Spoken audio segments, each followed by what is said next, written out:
All right, I think we're live here. Hey, folks. All right, y'all know how we do. Let me get my sound check. Can you hear me? Can you hear me? I forgot it's like late, so it's gonna take a few seconds for y'all to respond. All right.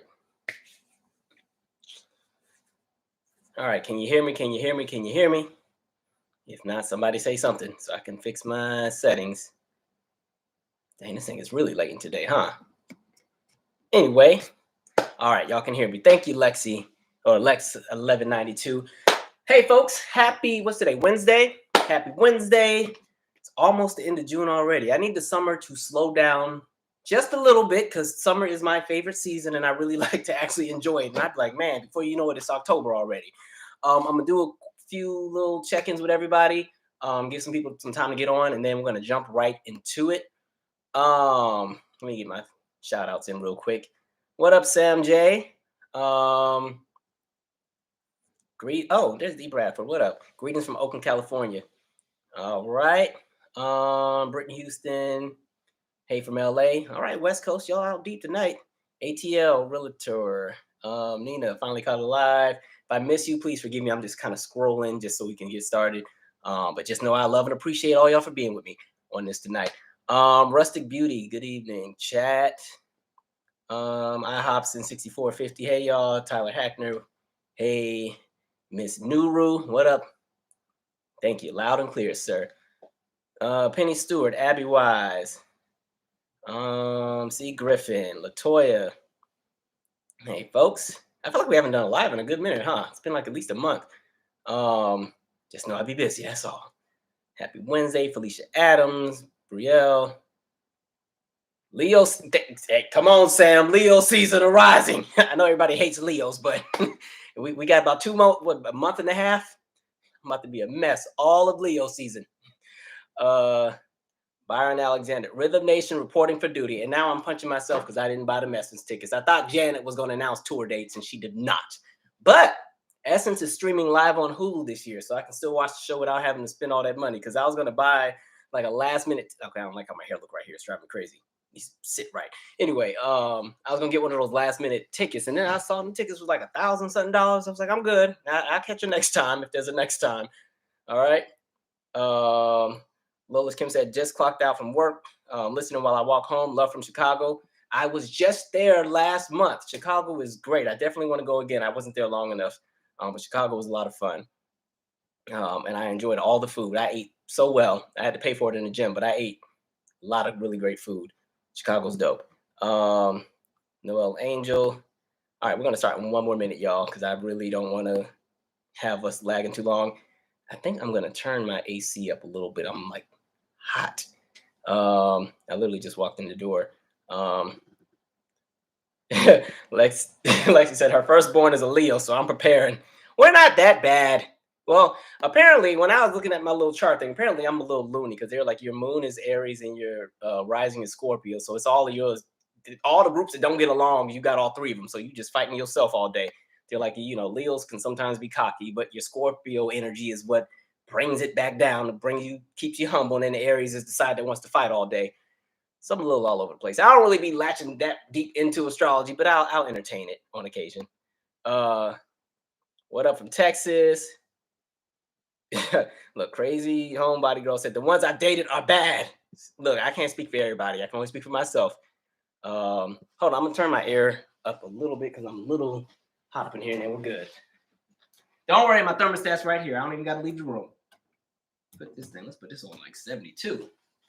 Okay, let's go ahead and start. So I did not get a chance to talk about Verzuz. I'm not gonna spend too much time on it, but yeah, Verzuz, that was some chaos and mess. Like it was almost like I was irritated watching it, but it was so entertaining I couldn't even be mad. I don't know, man. Like I've said millions of times, I always tell y'all that looking. My brother would call while I'm on FaceTime. I have to hit him back. Sorry, Marcus. I'll talk to you later. But yeah, I've always said like a few times before, like I'm Verzuz out and have been for a long time because it was just better when it was like, when the people had the bad internet connection and they were in their living room and in their kitchens and stuff. That was when it was really fun because they're just playing the songs. Everybody's just vibing out, enjoying themselves. Once it turned into the big corporate machine that they're trying to turn it into. And you get the big stages and the DJs. And now we're renting out the clubs and we got Ciroc bottles on the stage and the sponsors. And we got to have the step team perform first. And then somebody else got to come and market whatever product they're selling. Like all of that just kills the joy of it. But when I saw the lineup, I was like, why is there like 15 people on this? It was like, Omarion and Mario were the main two as far as, I guess, the headliner of Verzuz, which was interesting because I was like, I don't think either of them, especially Omarion, really has like the catalog to do a full 20 songs, but okay, cool, whatever. And then you saw the other people, it's like Ray J and Bobby Valentino and Pleasure P, and who am I skipping? Sammy. So I was like, okay, interesting. All right. And so I was watching, and I feel like everybody was drunk. If they weren't drunk, they were on something. I was like, that was the most chaotic Verzuz I ever saw. And then Ray J, God bless him.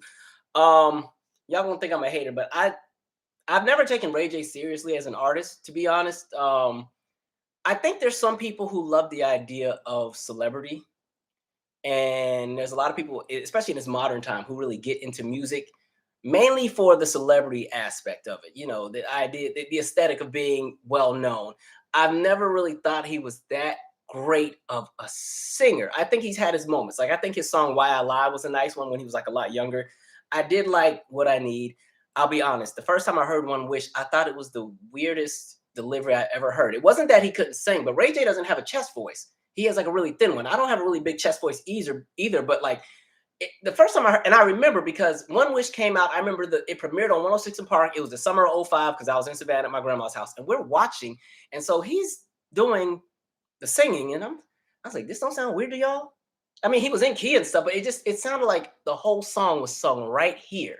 And so you're trying to like force out a bigger sound out of right here. And that's what you're never supposed to do as a singer, because if you're just singing out of your throat, then you're going to sound very strained and thin and almost kind of squealish. And that's how he's always sounded on One Wish to me. So then when I saw the clip where he's holding a baby and now he's trying to sing out of the chest voice and break it, what was it? Really want you to break a tongue. I was like, okay, okay. All right, and it's just always been that, because even I remember seeing him do the national anthem this one time. I said, y'all playing games, because I realized he doesn't use his chest voice, because when he was singing it, he had to like pause in between each stance. He was like, oh, say, can you see by the dawn's early? I was like, you ain't about to do this the whole song, Rich.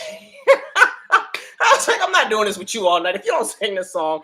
And it was so bad because then the part where, they're singing the One Wish, the other three of them took the song from him, and it's the three of them harmonizing, and he's standing there looking sad because they took over his song. I was like, what am I watching? The only reason it was entertaining was because like it was just like it was so terribly good. I was like, what are y'all doing?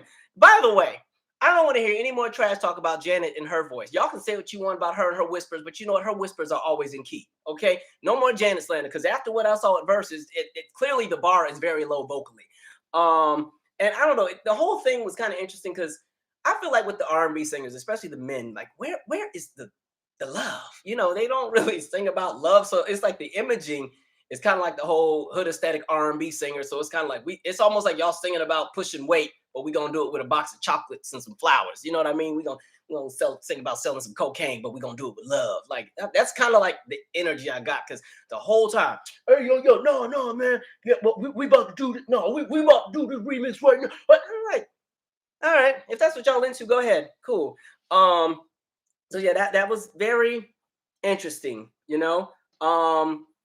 I do think, I'll be honest, out of those four, I always like Sammy the most. I mean, I do like Bobby Valentino, but I like Sammy's albums better. I thought Sammy had a really nice sophomore album. There was a song in there called What About Your Friend? I wish he would have released that. That was on the album that had the You Should Be My Girl song on it. But there was a song called What About Your Friend? My Own Way, I Can't, Feeling It. It was actually a really nice album. It came out in 06. It was kind of right around that same time, because I remember either 06 or 07. I remember buying it around the same time I bought Sierra's Evolution. I think maybe Sierra came out a little bit later, but that was actually a really nice album. Bobby Valentino, I think, honestly, is the best singer out of those four when he wants to be. I think he was drunk, so he wasn't sounding that good that night, but that was a lot of chaos. And then, mind you, that went on to like 11 something o'clock at night. I was like, and then we still got to get through Mario and Omarion too. I was like, all right, this is turning into one of them pastor's anniversary services when you're in there all night. So then they finally get to Omarion and Mario. Now, Mario, I knew was going to be fine. Mario is a great singer, excellent vocalist. Like, I think he's one of the last in that class of really strong R&B male singers that not only have a great head voice and a great texture, but they also have a strong chest voice where they can belt. Like, I put Mario vocally right in the same category I put somebody like a Joe in. And I think Mario's good because he knows his pocket. He's not going to go too high if it's not there for him. That's why I was looking at Jeremiah crazy when he came out there squealing like a dead cat or whatever he was trying to do. I'm like, why are you up there? Find your pocket in the middle. Everything ain't got, don't go climbing if you don't have the capacity to stay up there. All right. Not to be rude. Like, I know I got one of them questionable voices sometimes, but dang, man, it was like I don't even remember what he was singing. What was the first song? Oh, he was trying to do Birthday Sex, which is not a hard song to sing. It's like right here. But then he started trying to go into the, the You and I song or the We song and went way up here. I'm not even going to try to emulate what he attempted to do, but I was like, what in the... I was like, man, I just think everybody was drunk. Maybe if they were all sober, they would have sounded better. But I'm like, y'all are making the case. Then Omarion. Now we know Omarion is a decent entertainer. I think he's a great visual artist. I never really considered him a super, super strong vocalist, but I always thought he had enough voice to get by. But I think that night, I think the way that his songs are constructed, they're constructed in a way where if you're not a strong, confident live singer, it's not going to come off very well sometimes. And so songs that I thought he would have been able to kind of just eat up, he was like really struggling. I was like, dang, man. I was like, maybe everybody just tired tonight or something. Cause I was like, oh my, and that's why he kept, he had dancers. I was like, you spent all this time with this choreography and all that. Like, we just wanted to hear the songs. And so I'll give it to him. He can dance now. He dance circles around everybody, but man, it was just awkward, all the gimmicks and stuff. So you got Mario who's just singing his heart out on every song, and Mario is feeling himself. You can't tell Mario nothing, to the point where it's almost like, all right, Mario, we get it. We get it. And here come Omarion doing whatever he does. And then when they brought the watermelon out, I said, y'all gonna do this during Black Music History Month? This is what we're doing? You gonna bring out the okay, all right. Ladies, is that what y'all into for real? Please, that's what y'all? I mean, I can bring out a cantaloupe if that's what we need to do to entertain. But man, that whole thing was, oh God. And then it was so funny because then at the end, Mario pretty much already won this thing, right? And then Mario was like, I got one more. And then he does bump, bump, bump. I was like, that was not even a jam like that. Like, I thought he would have at least done like did he ever do Supposed to Be? I think he did. I thought he would have did that, or maybe even B2K. Like, I think if you're going to do the B2K stuff, in my opinion, Bump, Bump, Bump was never that great of a song. I thought it was kind of basic compared to their other stuff. But yeah, I just think for the ones who embarrass themselves that night, I think as an artist, your goal is to always want to evolve and grow, even as you get older. Even if you've phased out of what is that realm that allows you to be commercially successful, even when you're still at it, there should still be an element of effort. And I think that's why somebody like an Usher is heavily respected, because his peak, in my opinion, has come and gone years ago. I think the era of Usher being able to just come out with anything and it's still dominating on radio, that kind of ended after Raymond versus Raymond. But I think Usher has spent so much time on his craft as a live performer, he's almost rebranded himself, and people have a great appreciation for him. Because I think, looking back, Usher was always a great singer, but I think when you put him in the room with some of the other peers he had, so like Tevin Campbell, even though that's young Usher, Tevin Campbell, Joe, some of the Tyrese, Genuine, I don't think people looked at Usher as somebody who could go toe-to-toe with all of them vocally in the past. I think in modern times, people have a great appreciation for somebody like Usher, his texture and his tone and his head voice, and they appreciate like the smoothness in his voice and the fact that he doesn't really lip sync. He pretty much does everything live most of the time. Like, if you saw the Vegas show, the mic was on. When I saw the UR Experience concert in like 2014, 2015, the mic was on.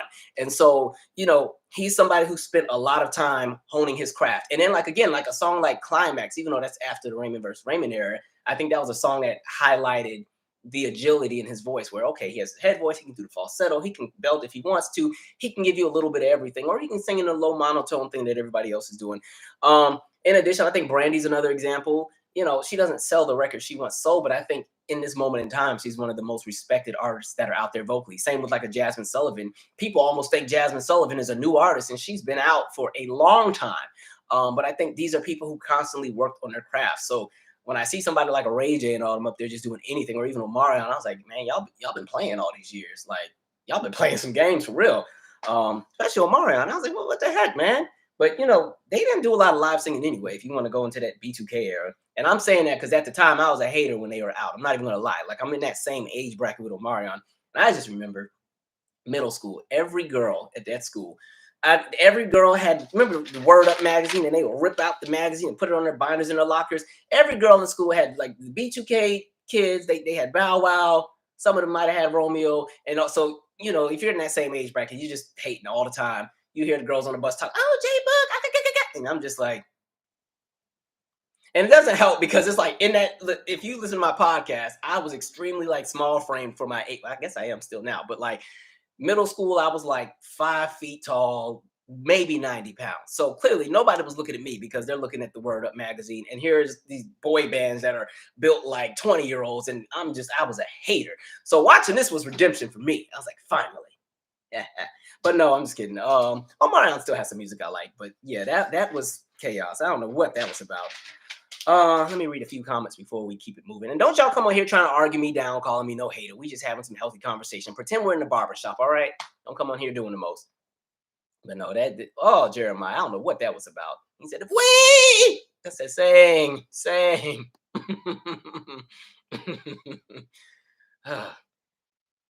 We in Rome said, yeah, some of the Mario notes wasn't hitting either. Yeah, that's because Mario was up there drinking. Look, the Mario sounded good the first 30 minutes, then all that liquor. Listen, alcohol is not good for your voice because it dries out everything. Same with dairy. If you have dairy, then it makes your throat extra coated with phlegm and stuff. But no, he had all that dang liquor. All of them was drunk. Sounded a mess. Thank you, Luminera 843.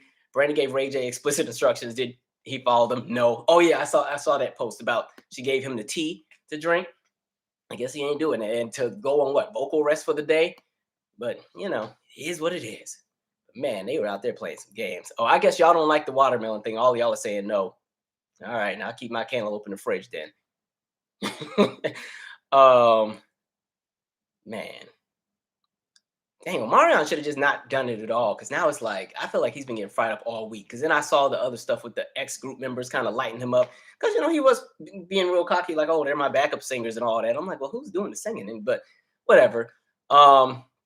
T. Wendy said beautiful gowns. All right, Aretha. Great gowns, beautiful gowns.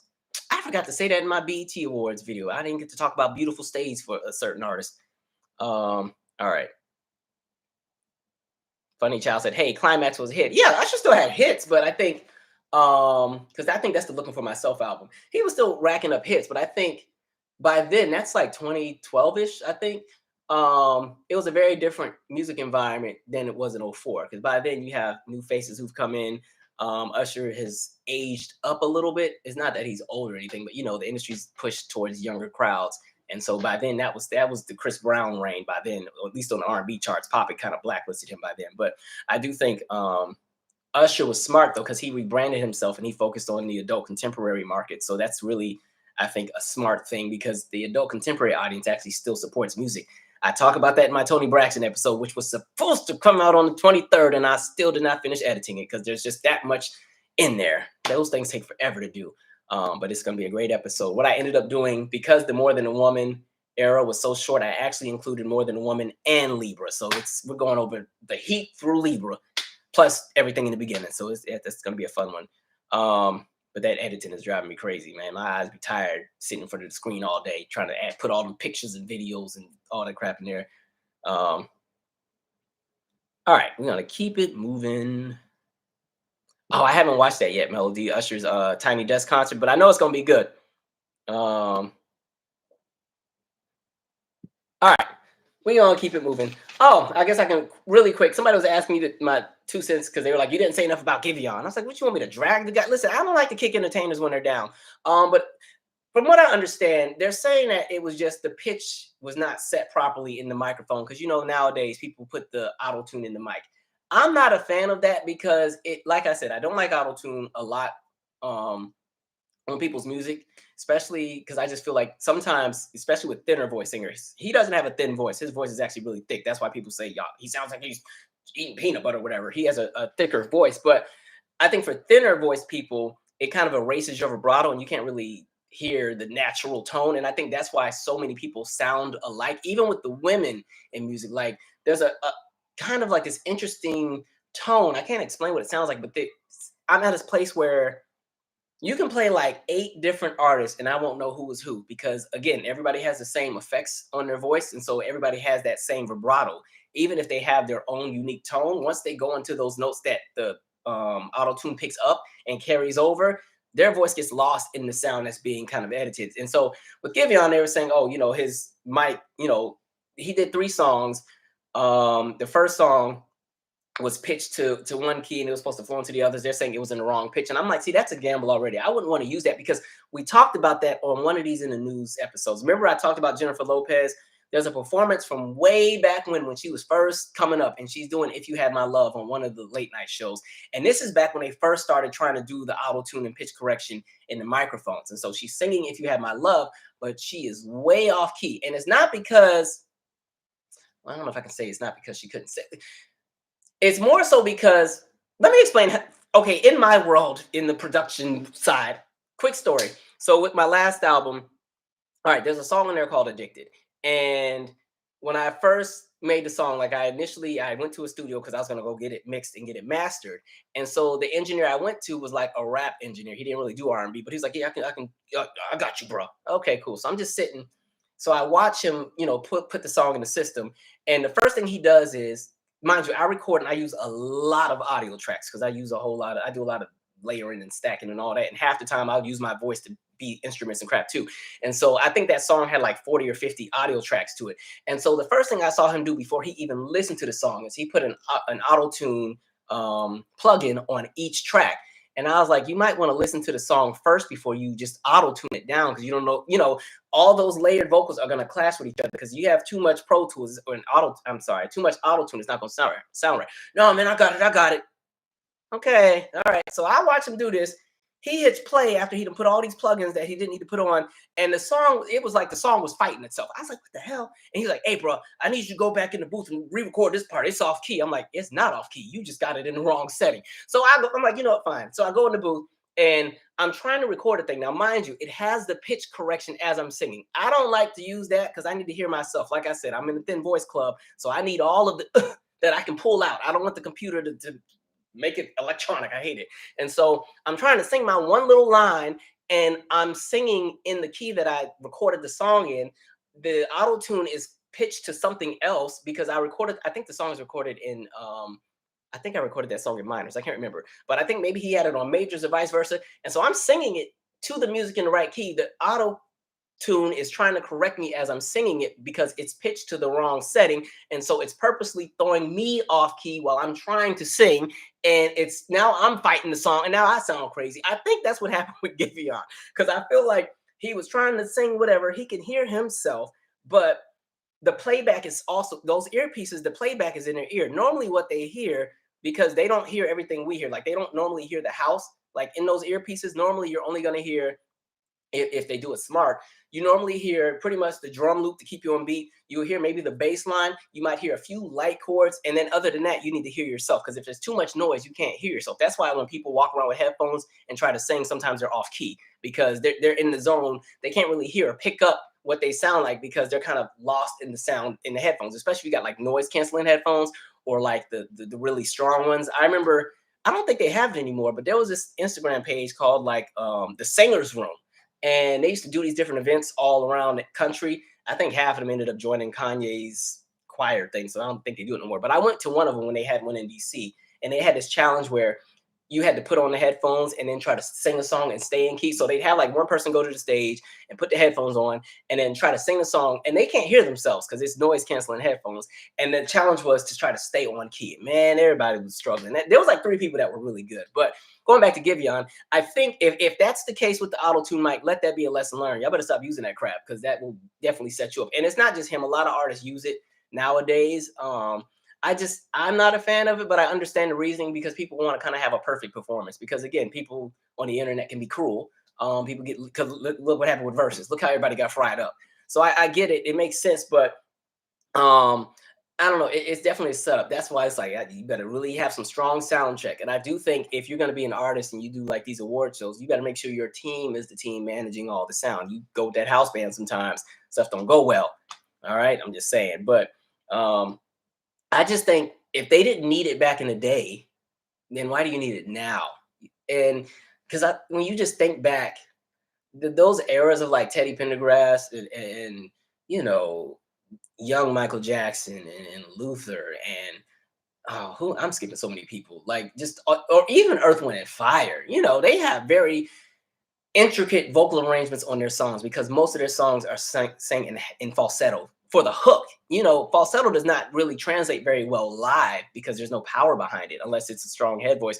And so, like, the fact that they could do all that back in the day and sound good, I think in this modern day and time when it's already easier to record, you should be able to at least kind of perform your song. But I think on the other end, we're also in the era where now, because again, it's easier to record, people don't really record their songs in one take anymore. You know, you can do one verse and you don't like it, stop and go back and redo it, stop and go to this piece and go to that piece. And before you know it, you've pieced together a whole song.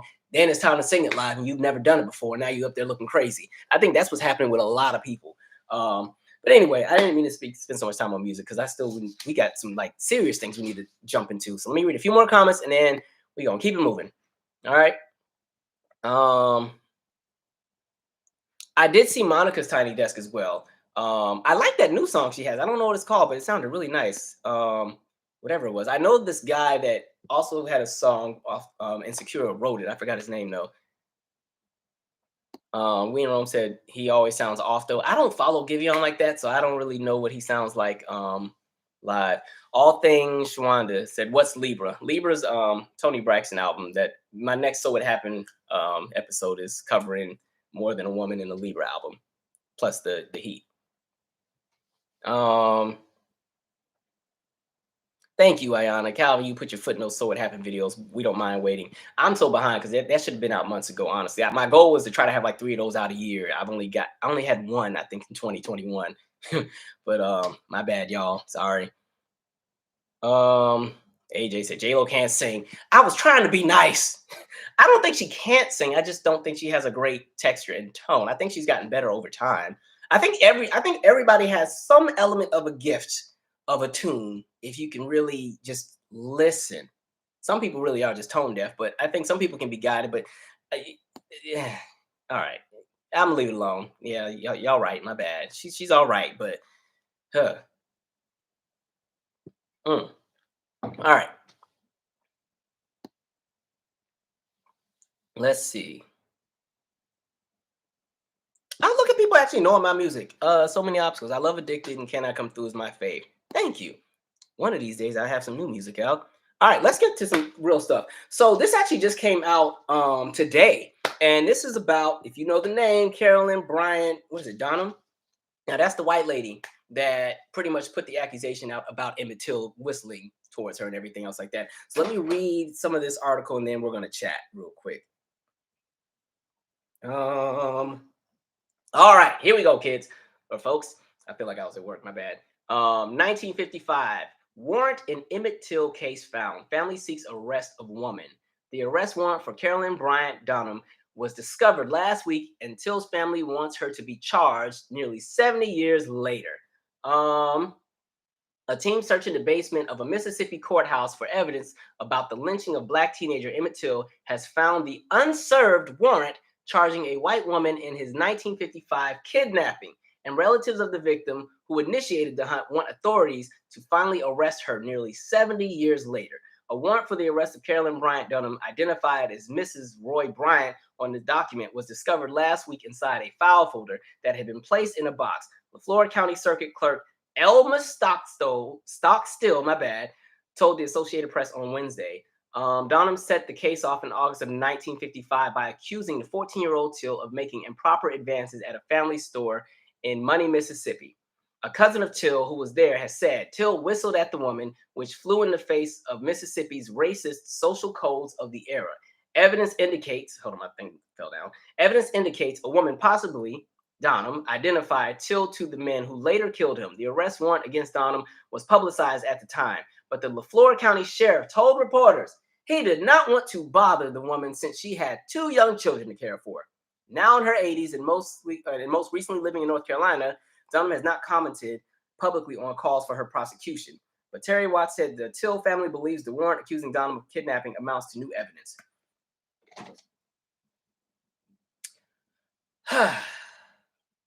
You know, we've talked about her a few times because, she pretty much admitted that she exaggerated and lied, and she's been able to kind of hop, skip, and jump through life. And I'm sorry, I know it might have, I don't know if the statute of limitations kicked in or not, but go snatch her up. That's my thing. I'm sure, look, go find whatever nursing home in North Carolina she's in, unplug the machines and roll her on up to the jailhouse. Let's go. Like, let's chop, chop.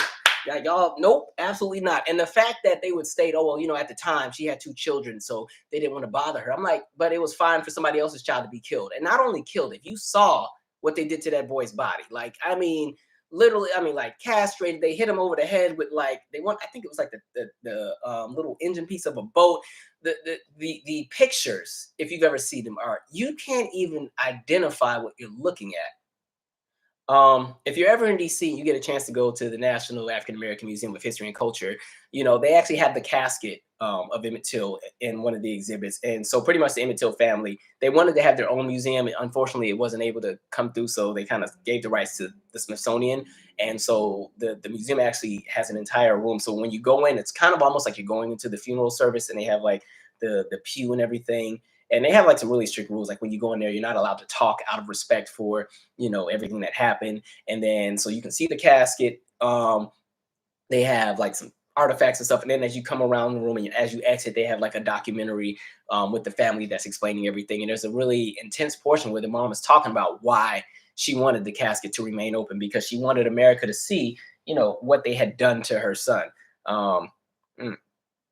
It's absolutely crazy. So I'm sorry, just because she 80 does not mean she's exempt. The same way they be going and snatching up them Nazis up in Germany and be arresting folks, they be, they be one step from the casket. Nope, lock them up. I'm sorry. Call her up. Her kids are grown now, so it shouldn't be a bother. They can put money on the commissary or something. Absolutely not. That'd be petty. Electric chair. No, I was kidding. But no, that's some trifling stuff there. Absolutely off the chain. All right, let's read some comments. We're gonna keep it moving. And somebody is really buzzing me. I hope it's not an emergency, because we gotta still. I hope this girl's not in labor. Okay, I'm gonna do this later. All right. Okay, I got somebody who's close to giving birth, so I'm like just making sure. All right.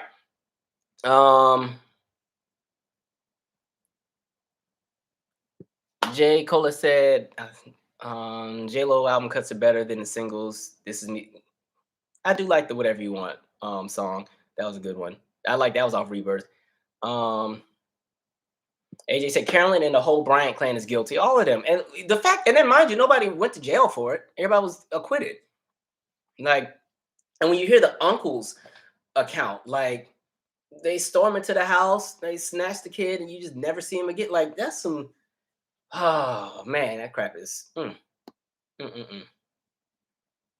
Look, Ignite said, look, Cosby was in jail. She can go too. Like, he's not too old. Go ahead. Because again, like the actions of, just the consequences of the lies to the fact they can kill a child. And again, if you just look at how gruesome they did it, it just makes it a million times worse. Like, what is wrong with people? Jeez, thank you, Aro. Like, yeah, if you're ever in DC, go to that museum and check that out. Like that one right there is off the chain. All right, cool. That's my cousin. Hey man. Somebody said I thought she was dead or about to go naturally. Okay, well, she can go naturally in the cell. That's where I'm at with it. Need somebody like go ahead and roll her up in the cell. She they make it more comfortable. Give her a nice no, actually no, she gets the same pillows everybody else get. Because mind you, like if she were to go today, she's gonna get to go to like the fancier 2022 version of a jail. Remember, jails were a whole lot terrible in the 50s. But no, I think whatever's going on, I think those warrants are probably so dated. There's no, power behind them probably. But absolutely crazy. It's just white women, y'all be doing so. I'm gonna get to y'all in a minute.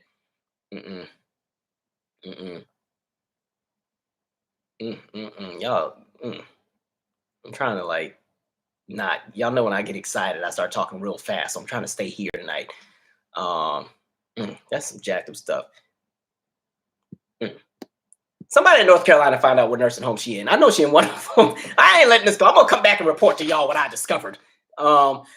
Anyway, God, that one is the one that and George Stinney. Those are the two that get under my skin. Like George Stinney is the kid that was accused of raping little white girls, and mind you, the white girl he didn't do it, and they accused him of raping like 3 little white girls, and then they gave him the death penalty, and he was only 14, and then he was so small he couldn't fit in the electric chair. And then they had the nerve to stack some Bibles to sit him so his head could reach the little gadget. I'm just like, this country's freaking sucks sometimes. Well, not even sometimes, all the time. It's nonsense. Anyway, I'm gonna keep moving. January 6th. I'm not gonna spend too much time on, but I have been watching the little committee hearings, which have been interesting. I don't know if anything's gonna happen because at this point, there's still a whole lot of people running around here like they didn't go and storm a federal building and they just living life large, just living it up. But some of the details in this episode from yesterday or the day before. All right, so the notes I took down. And half of the stuff we already knew. That's the thing that's driving me crazy. Well, not some of this, but some of the other parts. Like what's drove me crazy in some of this is like half the stuff all of us have been saying on social media, YouTube, Twitter, for years or the last 2 years about, clearly this was orchestrated. Clearly folks knew about this. This was inside. People have been saying this for the longest. And now all of a sudden you finally want to start laying out evidence and then people still skating. But pretty much, so Cassidy Hutchinson, she was like an assistant deputy or something to one of the folks over there. And so she was talking about how one of the things that were taking place that day, like there were a lot of people in the area that had AR-15s that were on their way to the rally. And fortunately, there were metal detectors and people weren't allowed to go through the security points with the weapons. They were saying that Trump was pissed because he was like, well, I need numbers in the crowd, so go ahead and let them through. They're not going to be shooting me anyway. They ain't here for me, but at least with that, so let them on through. So the AR-15 people, one guy was in a tree with a gun ready to snipe down. I said, y'all out here doing the most. And so, yeah, he was pissed about the crowd. And then the funniest part to me is, so when he said he was going to walk down with them, he wasn't planning to walk down. What he wanted to do was they were supposed to get in the, little SUV limos and he was going to take the security detail there. He was going to pull up to the Capitol. I don't know what he thought was supposed to happen when he got out. But clearly Secret Service was like, we can't do that. That's going to be too much of a hassle because it's going to be us trying to drive through with these hundreds or thousands of people. No, we can't. And so to me, it seems like whoever was in charge was like, listen, just get him in the car and just tell him we're going and then we're going to go to the White House. And so they get him in the car. He thinks they're going to the Capitol. He realizes they're not going in the direction of the Capitol. They're going back to the White House. So Trump started getting pissed. Like, where are we going? You guys are supposed to be taking me here. And they're like, we can't. Like, logistically, it doesn't make sense. And Trump was like, I'm the MFM president. Y'all don't take me to the thing. So they're like, nah, bro. And so they start taking him to the White House. Okay, she's alleging that Trump literally lunged at the driver, like went and tried to choke the driver out and tried to grab the steering wheel. I said, this is some okay. And I believe every word of it too. That just sounds like something he would do. Because again, Trump is somebody who has never been told no before. And so to be told no in your face when you're already pissed off and you've been given everything in the world, oh, I believe it. See, now the driver, I wonder if they would have been able to hit him back. Like, that's a self-defense claim, right? Like, you could have popped him in. That would have been the one time somebody could have finally popped him one good time and nothing would have happened. It's self-defense. He tried to choke me. I was driving. We could have flipped the whole car over. Like, and that means he probably didn't have a seatbelt on. I might have tried to tip the car over. Maybe it rolls over. He might hit his head a little bit or something. But that was I laughed. So it's not funny, but it's just so chaotic because this is what our politics has come to. And then when they talked about, he gets back to the White House, he's pissed. He done tore up the dining room. He done threw the little plate against the wall, ketchup splattered everywhere. I said, y'all, these are the people y'all putting in office. All right. But I did that self-defense call. And Trump got them little small hands too. Ain't no way you about to choke me while I'm driving. What? Okay. All right. You're going to learn the hard way. All that height and got small hands. Get going somewhere, Trump. I bet you Barron probably be punking them too. But one of the biggest things is they might possibly get him for witness tampering because they're saying, a lot of the witnesses have been kind of, people have reached out about, he's paying attention and he reads the transcripts and he knows you're going to do a good job. So don't disappoint. I don't know. I'm not that invested in this. We'll see where it goes. But at this point, we've watched so many wealthy white men get away with so much. I don't have a lot of expectations. But if something does go down, I will be pleasantly surprised. But then on the flip side, if they do anything that results in Trump being charged, white folks about to storm and burn down everything. And then Black folks, we're gonna have to stay in the house a little bit longer because be ready for them to be ready to go and take it out on us for some reason. Every time they get mad, we got to be the collateral because you know how they operate. Absolute chaos. But yeah, they ain't about to do nothing in my opinion. If anything, maybe the Department of Justice, but they've been flaky. They've been, I don't know, because I mean the way they snatched up them PPP loan folks, they got them people so fast. Meanwhile, we watched the whole insurrection on live TV. Yeah, we were here on the live talking about it the night it happened. We watched all that in real time, in 4K, everything. We could hear the walkie-talkie radios. We're watching the officers get slapped around, everything. Ain't nobody been in trouble. Everybody getting 2 and 3 months, slaps on the wrist, probation. It's like the nerve. But anyway, y'all are arresting black folks for registering their kids at a school district that they don't live in as far as the zip code. Okay, whatever. Some nonsense. Imagine Trump trying to choke somebody. Boy. Oh. I know they wanted to get him. You know, because mind you, like, a lot of the people that work those security details, whether it's like U.S. Capitol Police or Secret Service, a lot of them don't like the people they got to work for, but for their position, they have to do what they do. So imagine how many times these people are called idiots or stupid or all kind of names, and they got to just stand there and take it. If I'm driving and somebody from behind, oh yeah, Trump, it's on now, and then I feel like you would have a case. Like it was self-defense. I feared for my life. That's what y'all always. I feared for my life. I was scared. I didn't know what was happening. Man, that's giving me a flashback. Remember that time? It's in my podcast when me and my brother were younger. Like, we always went to Savannah, Georgia for the summers, and this is like the summer before my senior year of high school. I was a brand new 17, or maybe I was still 16. I was a brand new 17, a fresh 17. My birthday's in August, and my brother at the time must have been about 10, and so it's 2 or 3 in the morning, had to be. And you know how like when you go to your grandma's house, all the cousins be sleeping in the den. You make like the cots and stuff on the floor, and everybody hangs out and stays up all night. And so we had all been up. Me, my cousin Brandon, and Marcus had been up all night hanging out. And you know, we're eating little snacks. And you know, I'm eating maybe like sun chips. I think Brandon might have had an ice cream sandwich or Pop-Tarts or something. Marcus decided he wanted to heat up like this big old like it wasn't a hot pocket. It was those round microwave pizza things, right? You know, it's like y'all know what I'm talking about, like the pizza thing you put in the microwave, the big round pan pizza thing, personal, whatever. And I was like, Marcus, it's a little too late to eat that. Why don't you get something a little lighter? Plus, grandma don't want to hear us. She already told us stop going in the kitchen. It's too late. And so Marcus was mad because he was hungry and he didn't want to get, mind you, my grandma had every snack in the book in that. Everything you can think of, she had in there because she always made sure the grandkids, we had every snack in the world. I'm like, Marcus, just grab one of the other snacks. I grabbed something else. No, I want my pizza. I want my freaking pizza. I'm like, Marcus, you didn't get no pizza. And so go get something else. So I'm sitting on like this recliner and I'm sitting just rocking on the recliner. And then like Brandon is on this chair that's in front of me. And so I'm sitting and I think we were watching South Park or Family Guy.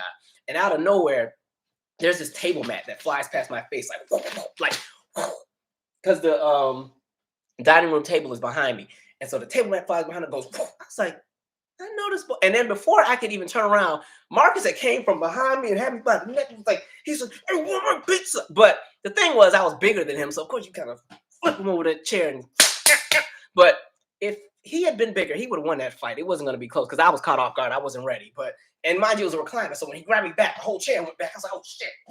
Didn't mean to cuss, but oh, that was a funny day. Me and Marcus used to fight every day that summer. Like my cousin Brandon thought we were crazy because me and Marcus threw hands every day. I can't fight with him now because he's bigger than me, so that's a wrap. But man, all right. Let me read a few comments and then I'm gonna keep going. Yeah, I was not a great big brother in those teenage years. Me and him just clashed. We good now, but yeah, I used to get him. Oh, I used to tear him up because he's. I can't do it now. He's bigger than me, and he's joined the military, so you know they be knowing all them combat moves and all that crap. Oh, she was Mitch McConnell's aide. Okay. They treated him like a toddler. Miss G said, "Can't wait until the Trump movie." Listen, I'll be honest. I can't stand the man, but if this were not real life, and this was a TV show, this would be one of the best TV shows on. Like from 20. When did he run? 2015 going. Oh, it would have been such a good. He would have been my favorite TV villain. It just good TV. But then when you realize this was real life, you're like, what the hell? Oh heck no. Okay, all right, just chaos. Everybody, sorry. Can we just flush it? Get rid of everybody. I'm tired of all of them. Everybody working my nerves. All right. I don't think it was bagel bites he had. It was really like a whole pizza. Like dang man, it was this round pizza. It came in a box, and you'd heat it up in the microwave, and the little cardboard thing, it would sit in that and go around. Anyway, he was gonna fight me over this little pizza. It's like, boy, you don't get somewhere. I'm about to take my life over some pizza. See, see how we be. All right. Anyway. Um. Is it Dacia Lewis? Thank you. Hi, Calvin. Have you seen the video of a black man being paralyzed by, oh God, the police? The video is disturbing. I have not.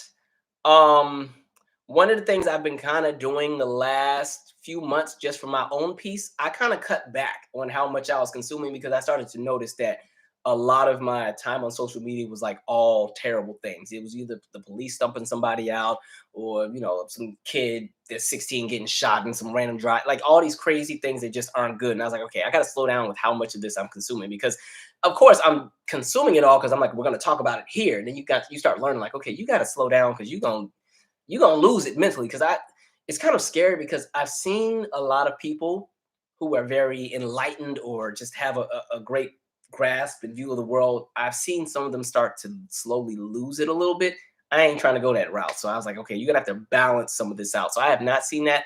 But a lot of those things, they purposely, I feel like they kind of keep a lot of that out of the news cycle. I think after what we saw in 2014, 2015, they purposely slowed down what kind of stuff they're going to put in the media in regards to, that kind of content, because they recognize we're starting to see too many uprisings. So they're like, yeah, we'll cut that down. Let's more entertainment. Like, I think it's almost scary how many pleasant distractions we have. Because I was just telling somebody else, I was like, you realize we have there's like 30 streaming services plus cable plus the internet. It's so easy where if you want to totally escape from reality and just live in entertainment, you literally can.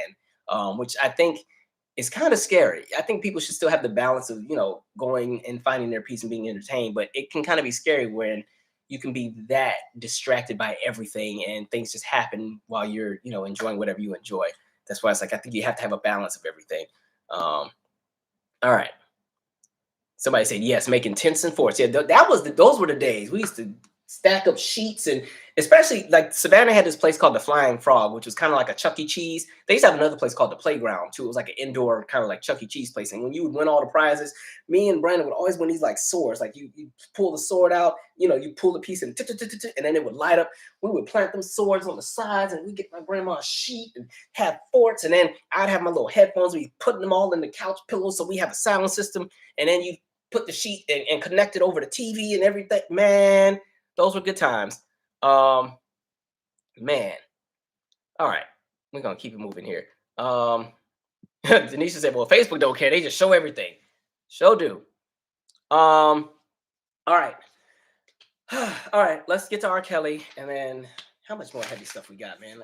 We got to get through R. Kelly and Roe v. Wade. And then after that, it's a little bit lighter. I hate having these conversations. Because some of y'all got on my nerves with my last R. Kelly video. So R. Kelly, at this point, he has been sentenced to 30 plus, or I think 30 years. It's pretty much, this is from like RICO charges, some like racketeering type stuff. That's what they got him for with that. He has another case out of Chicago. That one's going to be in regards to child porn and obstruction of justice. I think there's even another one after that. Let me just say this, and I think the other case starts on August 1st. Yeah, his other case started on my birthday. I believe there are more people that should be going down with him, because to me, it looks like he had an entire crew of enablers that allowed a lot of this to happen. He was already in the wrong, but in addition to that, there were so many people around him that there's people that knew. There's people that booked those hotels, that arranged those flights, that flew those planes, that turned a blind eye. So I'm like, as he goes down, some of them need to go down with him, because what he was able to pull off is not something you can pull off by yourself. There are additional people in the mix, and some people are going to get mad and they're going to say, we got to support our own and everything. We just can't let the system take our own down. Listen, understand that as much as we love our collective, every now and then there's somebody in the community that does wrong. And we cannot continue to just coddle and allow people to just do whatever, all in the name of we got to make sure we pro-black, because it's not pro-black to allow black girls to be abused. And in addition to that, I do think that some of the people that were alleging to be victims, especially some of those older women that said, "Oh, I met him when I was 36 and stuff." I think they're a totally different conversation. I'm specifically speaking for the young kids, the ones whose parents sent them over there. So even some of them parents, the ones who were like, "Yeah, we heard," like, remember in the series, I only watched the first season. When they announced a second season of Surviving R. Kelly, I was like, I'm not doing this, because now I realize this is a ratings grab, because everything that needed to be said should have already been said in the first one. If you're going to have a whole second season of this, at this point, you realize it's a ratings grab, and now you're just making money off of Black trauma and things that are already terrible. And in addition to that, Lifetime Network, in my opinion, has never cared about Black women like that until they realized Black women were profitable, because the Lifetime I remember as a child was for white women, and it's always been. And so to all of a sudden pretend to care about Black girls because you have this documentary, and then that's around the same time they started doing like the Black movies, like the Toni Braxton movie, the Whitney Houston movie, the Bobby Brown. I was like, okay, now y'all realize where the money's at. So I was side-eyeing that. But when I remember watching the first season, and the parents that said, you know, our daughter wanted to be a singer, we introduced him to R. Kelly. We knew about because remember, he had already been in trouble from '01 with the tape. Like, the man is literally on tape. No matter how sad it is to see what has happened to him, because I don't like to see our own go through what they go through, the man's on tape. There's multiple tapes.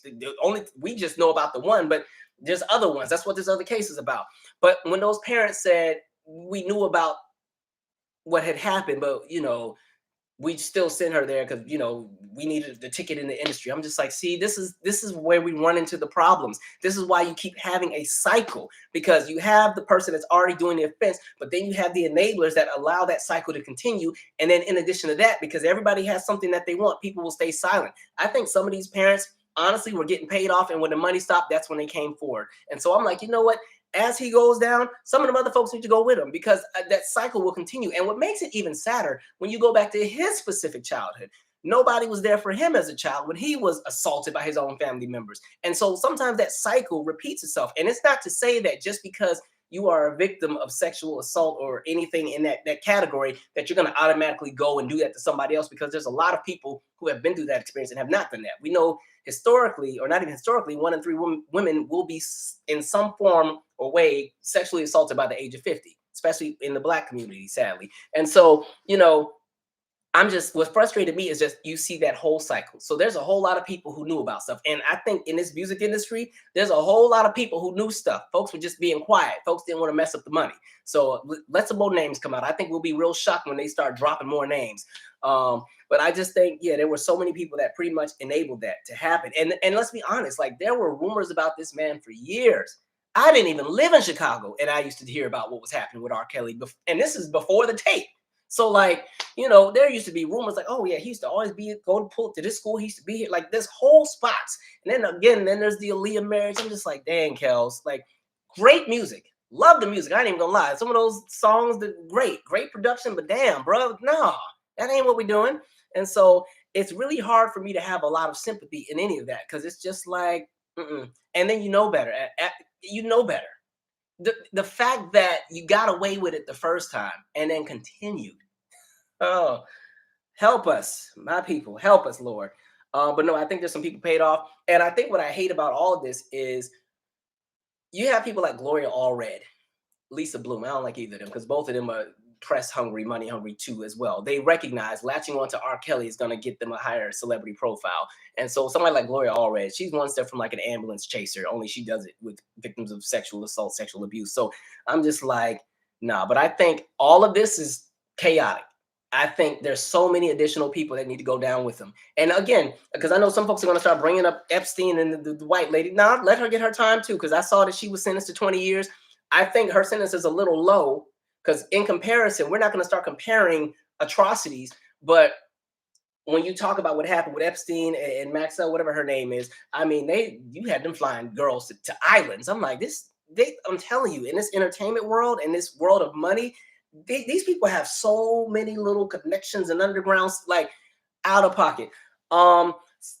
Kelly's team is saying with the appeal that, because they're planning to appeal, they're pretty much saying that this was not a RICO charge, and really, you know, they're just saying he transported girls wherever because he just paid for their flight to travel with him wherever. So they're trying to say that doesn't equate to the RICO charges and so on and so forth. So we'll see where it goes. To me, it's sad all around. I think it's sad when people make choices and those choices negatively affect so many people. But I think with that Maxine lady, 20, she should have had life. Honestly, they should have threw her under the jail because she, again, an enabler. Epstein was the offender. She was the enabler. She's doing the arranging. She's setting up the flight. She was right there in the mix with everything. She should have had. Mm, mm. Y'all know how I feel. Like, man. So, but with the R. Kelly, and I think what sucks, we're in this space where a lot of people have these blind, like a blind allegiance to celebrity and to celebrity. So it doesn't matter how many terrible things are put out there and or proven or released or when the evidence is there. Now with R. Kelly, there's a lot of, some of it is hearsay, some of it is factual. He got a lot going on because there's just so many names. I'm like, dang, how many people, Kels? But like, there's some people who will have a blind allegiance no matter what you put out there. Nope, and it jumps into the argument. No, they're trying to take us down. We can't let the system do that to us. I'm like, so what's supposed to happen here? Are we supposed to just let it continue, all in the name of making sure we ain't victims to the system? System already sucks anyway. It's gonna get us either way. But it's kind of like, understand, there has to be some element of accountability when certain things take place. Like I said, we love our collective, but every now and then there's people in the collective that mess up. So what's supposed to happen? But I do think they use him to make an example out of a lot of things. But I just, I hate how all of that unfolded. I really do. And in fact, this has been ongoing for like 20 plus years. That's what makes it in a space where it's like you can't even feel bad for the guy because, like, bro, you just continued. And that's why, when I say the enablers, when you watch that little series, there were so many assistants and engineers. And even when you go back to the trial from '01, the reason the girl, or the reason that never went all the way through it, was because the girl didn't want to participate. And then you discover the girl's dad was his drummer. I'm like, I'm gonna stop on R. Kelly because my blood pressure gonna go up. Jesus, I'm over it. Folks are on some BS. I understand the system does what it does, but that doesn't allow us to go into a space where we let people in our collective fall victim to things because we're trying to protect celebrities because we like their music. We're in a space where a lot of times, whether it's athletes or public figures, we will let, well, not we, I don't like using we as much. I'm trying to stop saying it, but people will let things slide all in the name of comfort and entertainment. Like, we're not doing that. Like, no. And then the music, he's literally talking about what happens in some of the songs. That's why I'm like, I get it. I don't like tearing, y'all know we don't do a lot of tearing black folks down on this channel. I don't like, a lot of times you notice when there's the stories about like crime within black neighborhood, I don't really talk about it a lot because white media already does it. I'd rather focus on the grassroots organizations that are trying to combat that, or I'd rather expose what white folks are doing. So, I don't like having these conversations, but sometimes you got to have that in-house conversation. I just hate it because it's on this platform and everybody can see this platform. And everybody ain't for the collective.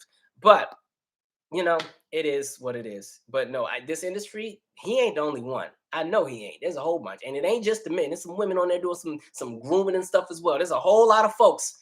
Skeletons gonna start coming out. Keep playing around. It's crazy. Absolutely crazy. And his brother. Don't get me started on the brother. I said I checked out. Nope, I ain't doing it. People are gonna get on my nerves in the comment section in about a week after this anyway. They about to be, no, you just sold us out. No, that ain't what it's about. Like, we're now in a space where you keep seeing folks in the collective do some really stupid and terrible, outrageous things, and folks want to rally behind them every single time. Y'all need to figure out what exactly you want to march behind, because sometimes we're getting behind foolery. Everything, we don't need some. I mean, you got people literally like losing sleep and starting whole movements behind the wrong people. Like, stop. We can't focus on people. We, as a collective, my goal, my concern would be the betterment of black people collectively. I'm not dying on the hill for R. Kelly. Absolutely not. Like, or Tory Lanez. I'm not dying on the hill for him either. Like, no, we're not doing this. Anyway, I just want better for us. That's all. All right. As a matter of fact, I'm gonna bypass all the comments on this just to keep it moving because I don't even want to run up. I know somebody gonna say something on here I don't like. I'm gonna have to make an example out of somebody, so I'm gonna keep moving. Damn, we gotta do Roe versus Wade. Okay, this is just as chaotic. Okay. Roe v. Wade. Where do I start? I'm just gonna say, the interesting thing in all this that I think people should understand is that and I've said this before in regards to conversation around women's reproductive rights. There's not a one size fits all solution because every circumstance is different. And I think politically, we've gotten into a space where you're watching the laws become more intense and it's a political move. It's not about what's right and what's wrong, it's a power grab. Um, you know, as a man, like I've said before, I'm never going to have to need an abortion because I'm not in a capacity to ever have to get one. So I'm never going to be in a space to say what people should be allowed to do in that aspect. Um, but I think you're seeing a power structure shift. And again, this is something people that really were pushing for that have been fighting for 50 years. And so, the thing that's interesting to me is, and it's in addition, it's bigger than just Roe v. Wade, but it's more so a lot of the decisions that we're seeing from the Supreme Court are so extreme. That's the thing that's a little scary because I'm like, okay, y'all out here just doing any and everything because really it's almost like they've gone and they said, we're just going to go backwards and just start undoing stuff. We're not even paying attention to what's happening now, what we can do to benefit people in the moment. We're going to go back and start undoing, random whatever things in the past. And so just understand when other things like affirmative action come on the table, be ready for that to get seen ripped at a federal level. You know what I mean? When it comes to protections for different groups of people, or even some of the protections for people that have disabilities, be ready to see some of those also be stripped back. When it comes to any kind of conversation around prison reform or changes to the judicial system in regards to how it overtly disenfranchises Black people, be ready to see any kind of protections kind of be seen ripped. This is not about the life of babies. That's what they've painted it as, but this is a power grab politically. And again, when you're talking about, and when you talk about politics, and we know we can do this conversation about how the Democrats work on nerves and Republicans work on nerves as well, but right now we're on Republicans at the moment. Their goal pretty much is to create that space in which they want. And so they have done it by any means necessary. This is why they had no problem rushing people through the court. This is why when Obama was still president and he had his nominee, they were like, oh no, it's an election year. We can't put somebody in there. They knew they weren't going to put anybody in there because that means they're going to be there for a while. So no, we're gonna ride this out through the election, and then Trump gets the luxury to put 3 people in. This is why RBG should have retired. And again, I told y'all I side-eyed her too because she's the reason George Bush became president because she voted to say stop the count. Man, but I think the biggest concern I have with this is because they've given power back to the states, because again, this is not at a federal level yet. They're just saying it's up to the states. The states can do what they want. So a lot of states have had these laws that some are from almost literally the 1800s that were grandfathered in, and some of them automatically just became like boom, automatically became law. But some of them are to an extent where there's an extreme level of cruelty, where in cases of rape, incest, or even if it's a danger to the mother, you still can't go and make a choice as to what you want to do with yourself. That's an issue for me because I'm thinking, and I know like the conversations of rape and incest are the exceptions. They're not the common experience for most people. But again, if you're looking at the experience of a young girl that sadly is molested by a family member, now you recognize if there's a case of incest, not incest, I got incest on the table. If there's a case of incest, there's a conversation around what happens with chromosomes as you reproduce. And that's why most children that are born out of incest have problems as far as, they have some kind of syndrome that exists. That's why, like, when you look back, remember the little polygamy guy that they arrested some years back. What's his name? It was in Utah. I cannot think of his name. Jeff something. But when they went and they raided the place, a lot of the kids that were there had all kind of birth defects and everything because half of the kids, their parents and stuff were siblings and cousins. And so to tell a girl who sadly is a victim of that kind of assault that she has to carry a child that she did not ask to have, and again, this is not something she wanted to engage in, and then there's a possibility that that child may have a bunch of conditions. And it's not to say that because a child has a condition you should not have it, but it's to say that we live in a country where when people have conditions, the state and the federal government does not give a lot of assistance. We're in a country that gives limited assistance to people who have special needs. I can tell you that specifically because you guys know I had my cousin Michaela who had Prader-Willi syndrome. She got some assistance, but there were lots of limitations in regards to what help came from the federal or from the state level. In addition to that, childcare. Do you see how expensive it is right now? So if there's somebody who unfortunately is the victim of a sexual assault and has a child and they can't afford childcare because, you know, depending on where you go, childcare is upwards of almost $1,200 a month, sometimes more, things like that. There's limitations in healthcare. People can't even get universal, even with COVID. We're now in a space where you can't even get a COVID test for free anymore. Like, that's our healthcare system at this point in time. You know, there's limitations with SNAP. They're always trying to cut something. Remember the old boy from last administration, he was trying to do the idea where we get rid of SNAP. We just, you know, you get a box of food every month. They're going to give you like Blue Apron. You're going to get some cans of greens and some glory greens and some corn, and you make it work. All right. And if you run out, too bad. You've been given more than enough. You know, we're in a space where you don't even get maternity leave. I got a friend right now who is due any minute, and they get 3 weeks. Like, what are you supposed to do in 3 weeks? 3 weeks after having a baby, everything has not even healed. Not to be all graphic, but everybody knows when women give birth, there's a possibility that they may tear. You know, depending on if the dilations are not, all that stuff. Like, so many things happen. Some women get postpartum preeclampsia, all these different things that take place. And again, 3 weeks for maternity leave. And that's gracious because a lot of jobs don't give you anything. And then again, for the fathers on the other side, a lot of companies don't do paternity leave either. And so my thing is, this is not a country that is supportive to people who raise children. And so if you're going to sit here and try to latch onto the idea of, you know, have the baby, blah, blah, blah, blah, blah. I hear that, but then give people the assistance to actually help. And the other thing is, all the rich people who want to still go and get these things are going to be able to go and get them, including some of these politicians who endorse these laws.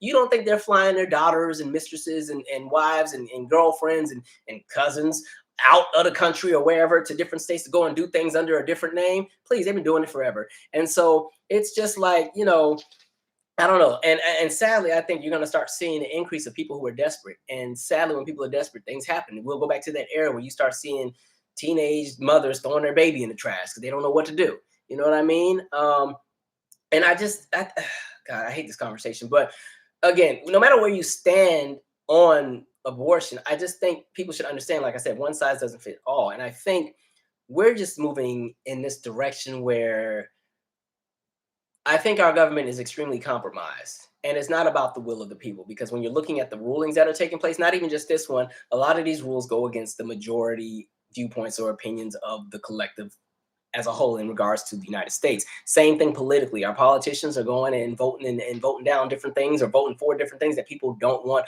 all in the name of, again, it's a power grab. I said this 2 years ago on one of these lives, especially when I talk about Republicans. I said they have been strategizing for years. And the first thing they did, well, one of the things they did, in addition, of course, once whatever happened in the 70s, they started having their large in-game strategic plan of how to really take over and win back the Supreme Court and win all these different things. But when we get to the Obama era, you know, one of the first things they did was ensure they were going to start latching and snatching up all these local positions. And so during Obama's tenure, you watched over 1,000 different Democrat seats get flipped, whether it be on the local level, whether it be, and again, it wasn't just the House and the Senate. It was, you know, county supervisors. It was, you know, all these different positions, Secretary of State, you know, all these different positions that exist within the states. Because like I said, when you really look at how the government is structured, you have that federal level, but then when you get to that state level, it's just like a web of just so many different positions. And some of these positions are sometimes they're lifelong, sometimes they're life appointments. We talk about the circuit courts and the judges.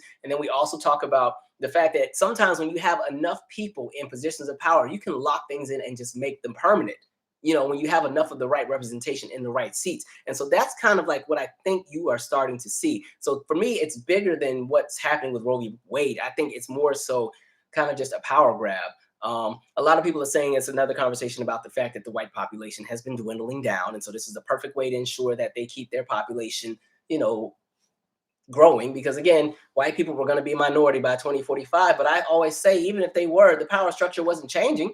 You know, even if the majority of the country becomes black and becomes Latino and brown and everybody else, that white power structure is still there. Some of that is so cemented and locked in. It's going, I don't know how they're going to undo some of that stuff. Which leads me to Clarence Thomas. Oh God, I did not want to do this live today.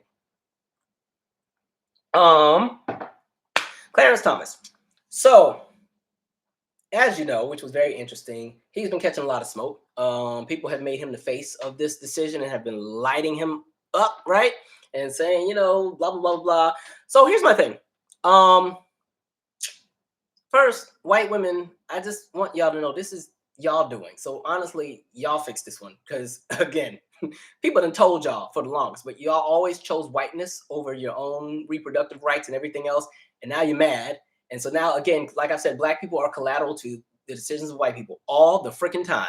All the time. So for me, it's kind of like y'all ain't said too much to Amy yet. And again, this is not a pass to Clarence, because for me, I've always said Clarence I don't rock with, because Clarence has been in the way on everything. People were mad. Some people were mad at me because I wasn't defending him on Twitter against the white folks who were lashing him. And I was like, no, because again, I've said this before. When you, again, black faces in high spaces, some of them go and choose to play the role. And so he had been playing the role. And then this is where white folks were divided on the issue in regards to reproductive rights. And so some of them felt he didn't play the role. And what happened? Automatically, the racism jumped right back out. And so you saw white liberals turn right into what their parents were. Okay. And all that racism jumped out. He was all kind of inwards. But when I look at somebody like Clarence Thomas, in regards to the collective, my thing is this: once you constantly go against the collective, I don't have much for you.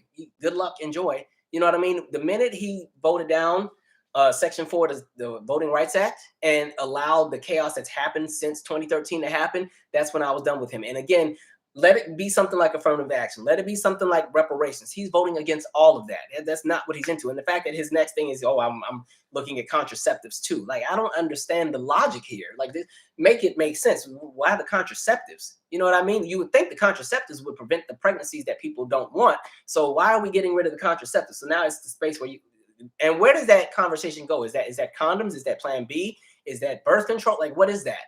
And so, as far as the extent of how far they want to take this. And so with Clarence Thomas, I'm sorry, he's been in the way the entire time. Go back and look at that man's voting record. Absolutely not. And I think this is why I said you have to also be careful with who you get behind, because we've told the story a million times. We go back to the years of Anita Hill. First of all, Clarence Thomas was a political plant anyway. Thurgood Marshall was retiring during the Clinton, not the Clinton administration. He retired during Bush. He was like, I'm tired. I can't do it. I'm ready to go. Bush #1. And so he retired. They needed to replace the seat. George Bush, they said, okay, y'all want some representation, huh? Okay, cool. Clarence. And so they brought Clarence Thomas in there. And then Clarence had a whole track record of a bunch of nonsense going on. So you had the Anita Hill thing take place. And everybody, including you, everybody dragged the mess out of Anita Hill. Everybody, she was all kind of harlots and everything else. And again, the conversation, y'all trying to take the black man down, he had people marching behind him. You got, and again, this is before social media. And so a lot of times those public messages or the public conversations came through mass media, and then they would find their way to the hair salons or the barbershops of the neighborhood. And so there wasn't a Twitter to talk about. There wasn't an Instagram or a Facebook or a YouTube for people to have these outlets. So you got what you got from whatever newspaper, whatever community forums. And so people got behind Clarence. No, they trying to take this away from him, something. And nobody was paying attention to this man's politics. And so people rallied behind, and they racist. They trying to take him down. Meanwhile, he could give 2 F words about black folks. And so he got up in there, and ever since he's gotten there, he has been in the way. Him and his wife. All right. And why is she not in jail yet? Okay, all that January 6th stuff going on. All right. You know, he's the main person, the only one who decided to vote against, all of the research and everything going into the January 6th investigations and all that. I'm like, oh, that's because your wife over there went and bought all the buses for the people to ride in. And now we discover your wife has also made calls to people in Arizona to try to flip and turn the election. Your wife has done all these different things. That man is so corrupted and bought out. But no, I'm sorry, Clarence Thomas. No, once you go against the collective as a whole to the point where things are detrimental, no, I'm not rocking with you. I'm specifically speaking about voting rights and some of the other things. Again, affirmative action, let it get down. He will be the one that says we don't need it. Like I'm telling y'all right now, he didn't got his bit of success and said to hell with everybody else. And so I just, But no, as far as all of this, the burden of white women, this is for y'all to fix. This is what y'all voted for. Y'all put, and you voted for it twice. You did the 53%, and then you went up to 58%. And he told y'all what he was going to do. And y'all went behind it. Now y'all want to stand out here and rally and cry and tell everybody else to come and rally with y'all. Nope.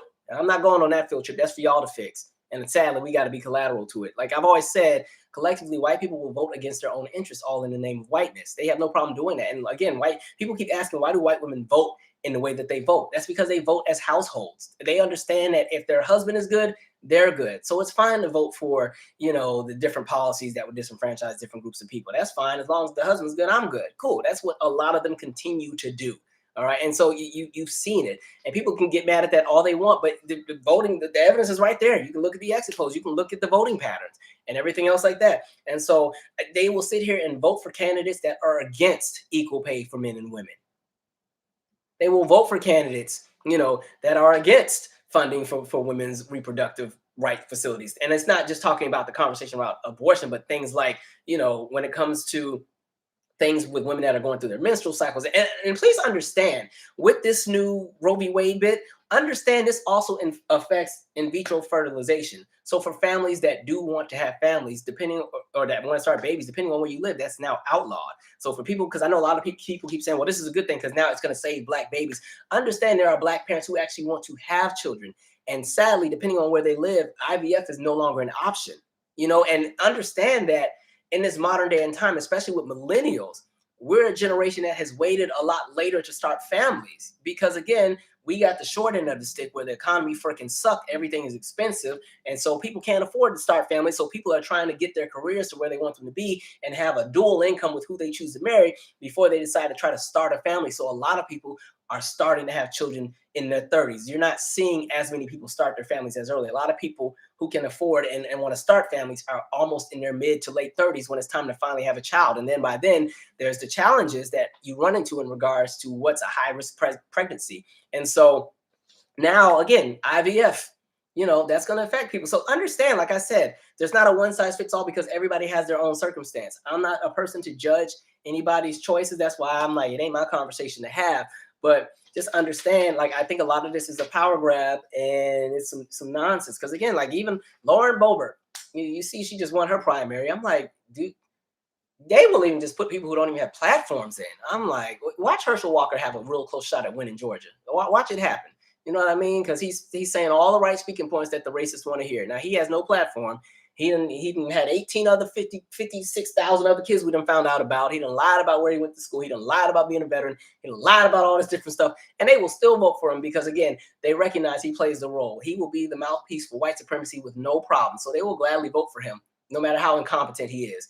And so that's where we're at. Like, again, white America will continue to vote and stuff. And I said that one of the videos I made when Trump first got elected, I said America's downfall was going to be white folks because, again, all in the name of maintaining that status quo and the idea of just being right, they will let the country burn. Because, again, you have this huge demographic of people in this country that are white that don't have anything. The only thing they have is whiteness, and that makes them feel empowered. And so by any means necessary, they will hold on to that in order to get a few steps ahead rather than endorsing the idea of supporting things that would make the country as a whole better for everybody. But they ain't trying to have that because if everything is good for everybody, that means they don't have a one-up on somebody. So automatically they don't support it. And that's really how it's been, at least since 1919. By the way, I don't know if I'm gonna do this one for the book club, but 1919, A Year of Racial Violence, I think is a perfect book that kind of jumps into my argument because, again, remember 1919 is the year where there were a lot of riots that took, well, not even riots, just white people got mad and started burning up stuff and going after Black folks.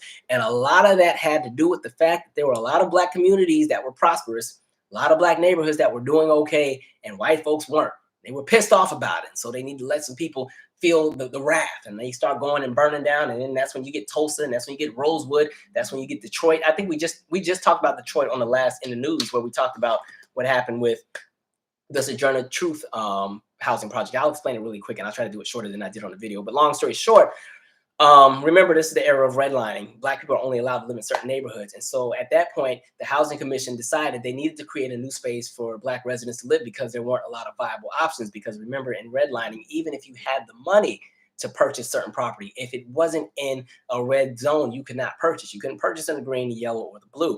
And so the commission decided they needed to create a housing project to put more Black folks in because they were running out of spaces for these people to go. And so they decided they were going to create the Sojourner Housing Project. And so they were about to get started, and they started doing the construction. And then the leadership says, oh, no, we are not spending money on those people. Give that to the white folks. And they're like, okay, cool. So they decide, all right, Sojourner Truth Housing Project is now going to be for white folks. So white folks are going to be living in this building named after somebody Black, right? And so the commission decides, okay, we found another space of land where we can put some Black folks, okay? It's way out there in this industrial property, not too far from a factory. And so we can do that. Then the people up top said, no, that's not going to happen either because it's not far enough away from the other white neighborhoods. No, y'all can't have that. And so they're like, well, where are we supposed to put them? There's nowhere else in the city to go. And so they decide, well, you know, just put them in there in Sojourner Truth at this point. Just put them on in there. So now Sojourner Truth, which at one point, again, was this white housing project, has now become interracial or integrated. I was about to say interracial. I'm about to make a bunch of words together. It's now integrated. The white folks were not having it. They said, you Negroes ain't coming up in here messing up our good neighborhood. And so in comes the big riot. All right. And you have this riot. You have over 100 black people get arrested. Only 3 are white that get arrested. And again, this was all because they didn't want black people living in their neighborhood. And so that's just an example of, and now mind you, that was in 1919. That was much later. That's the 1940s. But again, just recognize people get violent when they don't get their way, especially if they feel that they're losing something. And I think that's why our political climate has become so tribal in the last few years, where again, people now have allegiance to politicians and to parties. You know, I always say you vote for what makes sense. And I think people sometimes misconstrue my conversations about third party. Understand when I talk about third party, what I'm saying is if you can create a third party that's large enough and has enough influence where it will negatively affect one of the major parties, you use that third party to gain leverage with one of the major two. Because until money is taken out of politics, we're always going to be a two-party system because there's just too much money to go around, specifically between those two parties. And so anybody who is ever coming up as an independent or whatever other party, there's never going to be enough money to go around to ensure that you can get through that door and actually win a major election. And that's why I always say, let's just say, I think right now, the last voter block in the United States for 2020, I think was about 160 million people voted, I think. You know, so let's just say it was split, you know, 50-50. Let's say you had 80 million on this side, 80 million on this side. If you could pull 40 million, which sadly is probably not going to happen, you could pull 40 million to go to one specific party and they have their set of different values and things that they want. And they tell whatever party, listen, either you're going to support this or we're going to not vote for you at all. What does that do to the big party that just lost 40 million of theirs? They're going to have to actually give attention to what those issues are. So I always say using third party to gain leverage, because sadly, until they take money out of politics, it's always going to be a losing game. And that's why I say this is not the time to tap out politically. I know a lot of people are frustrated with a lot of what's happening because I just be watching like, dang, man, like y'all just can't get rid of everybody. We just can't start over because I'm over it. But understand, the same way Republicans got what they wanted in regards to Roe v. Wade, that was a consistent 50-year battle. And it was a slugfest. And they did it. And so we're in a space now. People get tired after 18 months and be checked out. I'm done. Forget it. I ain't doing no more. And then again, more people become collateral. But just understand, like I said, people are willing to let the country burn, and all in the name of being right. It reminds me of when COVID first really kicked in. And I don't remember what politician it was, but it was the white guy that was like, you know, because this is when we really didn't even really know what was happening in regards to how it was working. Because we didn't know if you just needed to wipe everything down, if you needed to wear a mask or wear gloves or just stay in the house or do the lockdowns. People weren't really sure yet. And the one guy, because this is when they started locking down the economy or shutting everything down. And he was like, oh no, because remember, this is when the senior citizens were really at risk. Well, you know, a lot of senior citizens here, they're willing to die for the economy to pick up. I said, who? What? Okay, first of all, let me say this. I'll always have a respect for people who are from those earlier eras, because I can imagine, just imagine you work an assembly line for 45 years. You stayed at the same job 45 years. You stayed in your station and you worked that assembly line for 45 years, did 8 to 12 or maybe 14 hours of hard labor, 5 days a week and everything. You finally get to retire, and then boom, here comes a pandemic. And now they're telling you to go ahead and die so the rest of us can continue to be screwed over. So if you just get on out the way, we can get back to the bowling alley. Like, I was like, y'all out here doing anything. Chaos. But anyway, thank you, Deshaun Turner.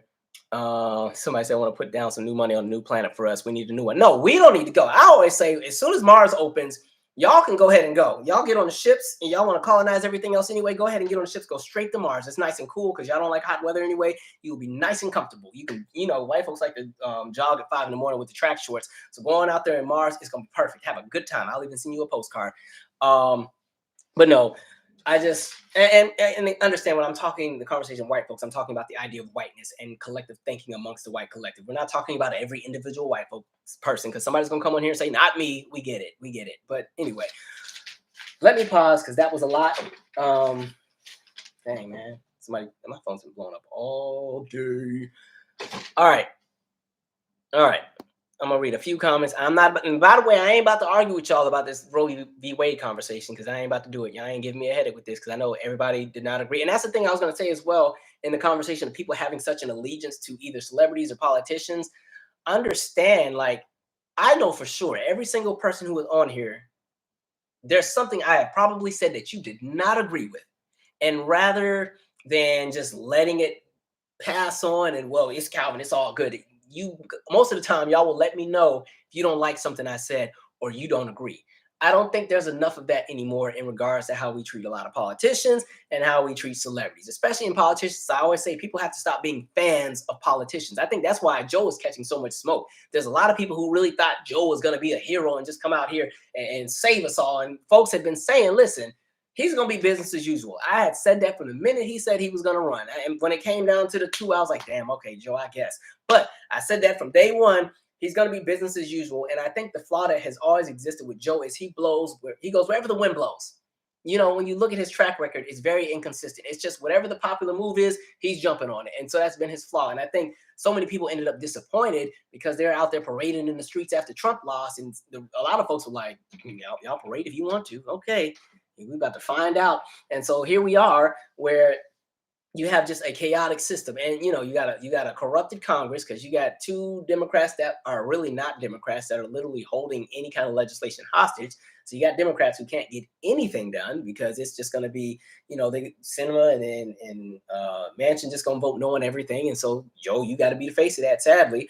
Because I said that after the election. I specifically said 2020 was not a good election specifically for Democrats because they didn't win enough seats. And I said it's going to be gridlock. It's going to be like if you have a classroom and the teacher says, all right, you guys can take a vote. Either we do a pizza party or we do ice cream. And you need exactly the right amount of kids to vote for the pizza party to win. But if it's split 50-50 and then two of the kids that keep changing their mind every 5 minutes, you don't get what you want. And so here we are. And so you got people who are frustrated. And that's why I say, again, follow the policy. If you get behind politicians and you wearing their t-shirts and y'all got slogans and dance moves and all, and the so-and-so hive and the so-and-so gang and the Joe crew, and y'all wasting time. Y'all what y'all doing? Anyway, let's read some comments. Somebody said, what's the name of the book again? The book is called 1919, The Year of Racial Violence. I don't know. I'm trying to get it in focus for you. Is that focused? Yeah. So this is the book. David F. Kruger. All right. So that's the book. All right.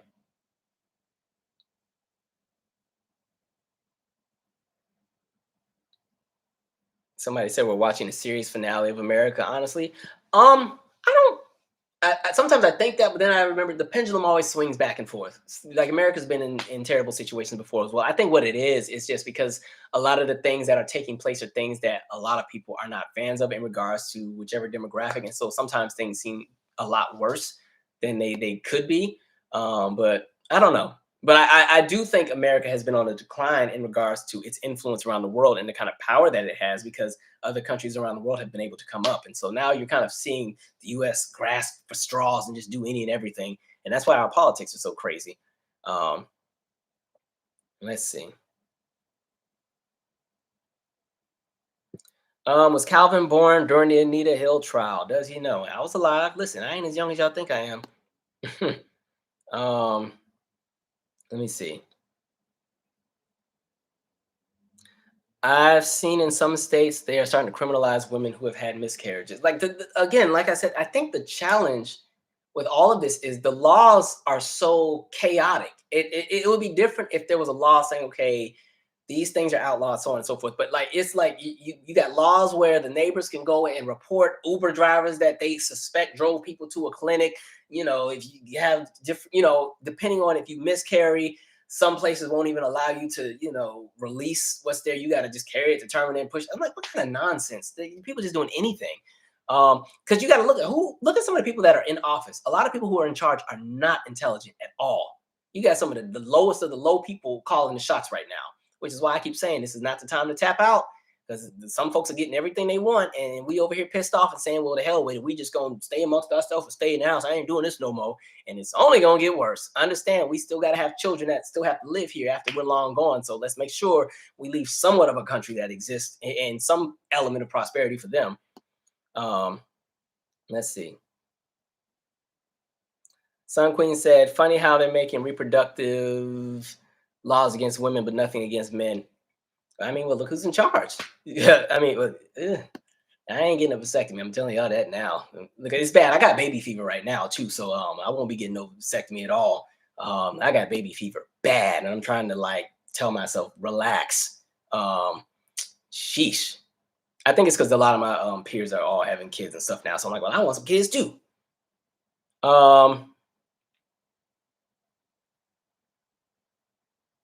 Let me see here.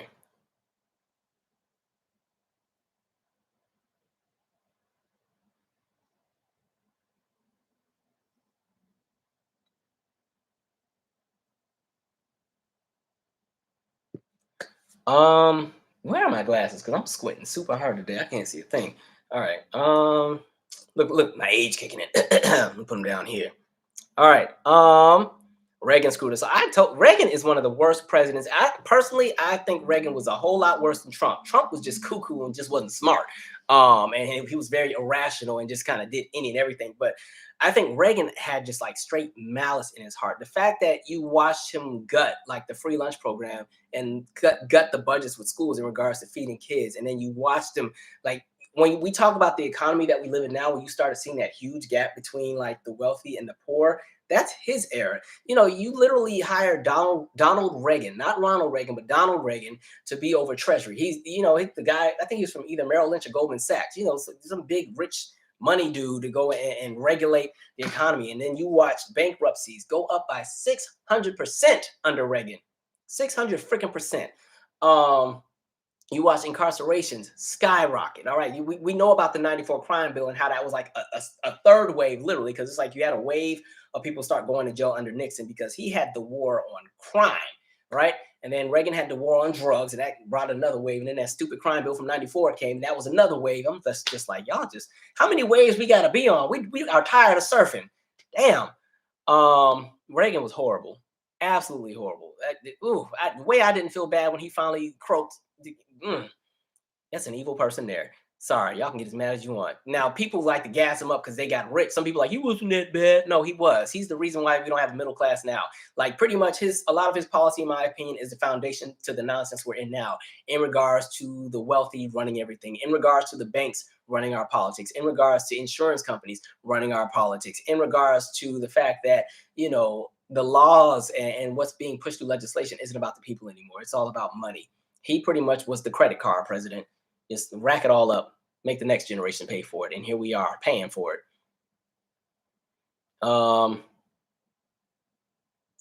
2008 B. Scott said, can't have nice schools, hardly no nice stores, especially black-owned, nice, healthy restaurants. But we can have nice looking homes and well-kept yards, still be under water equity-wise. I didn't get the context of where that was from. I must have missed something earlier.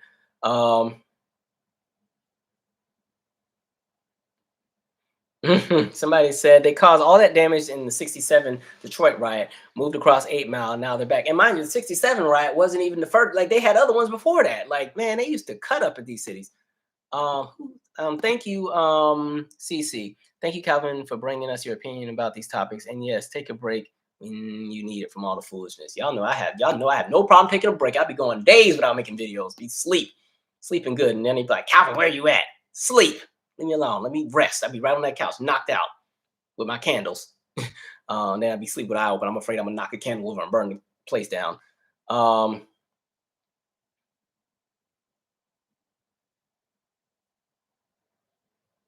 Somebody said we need to vote for more progressives. I think now everybody is not going to agree with me, and people are going to fight me.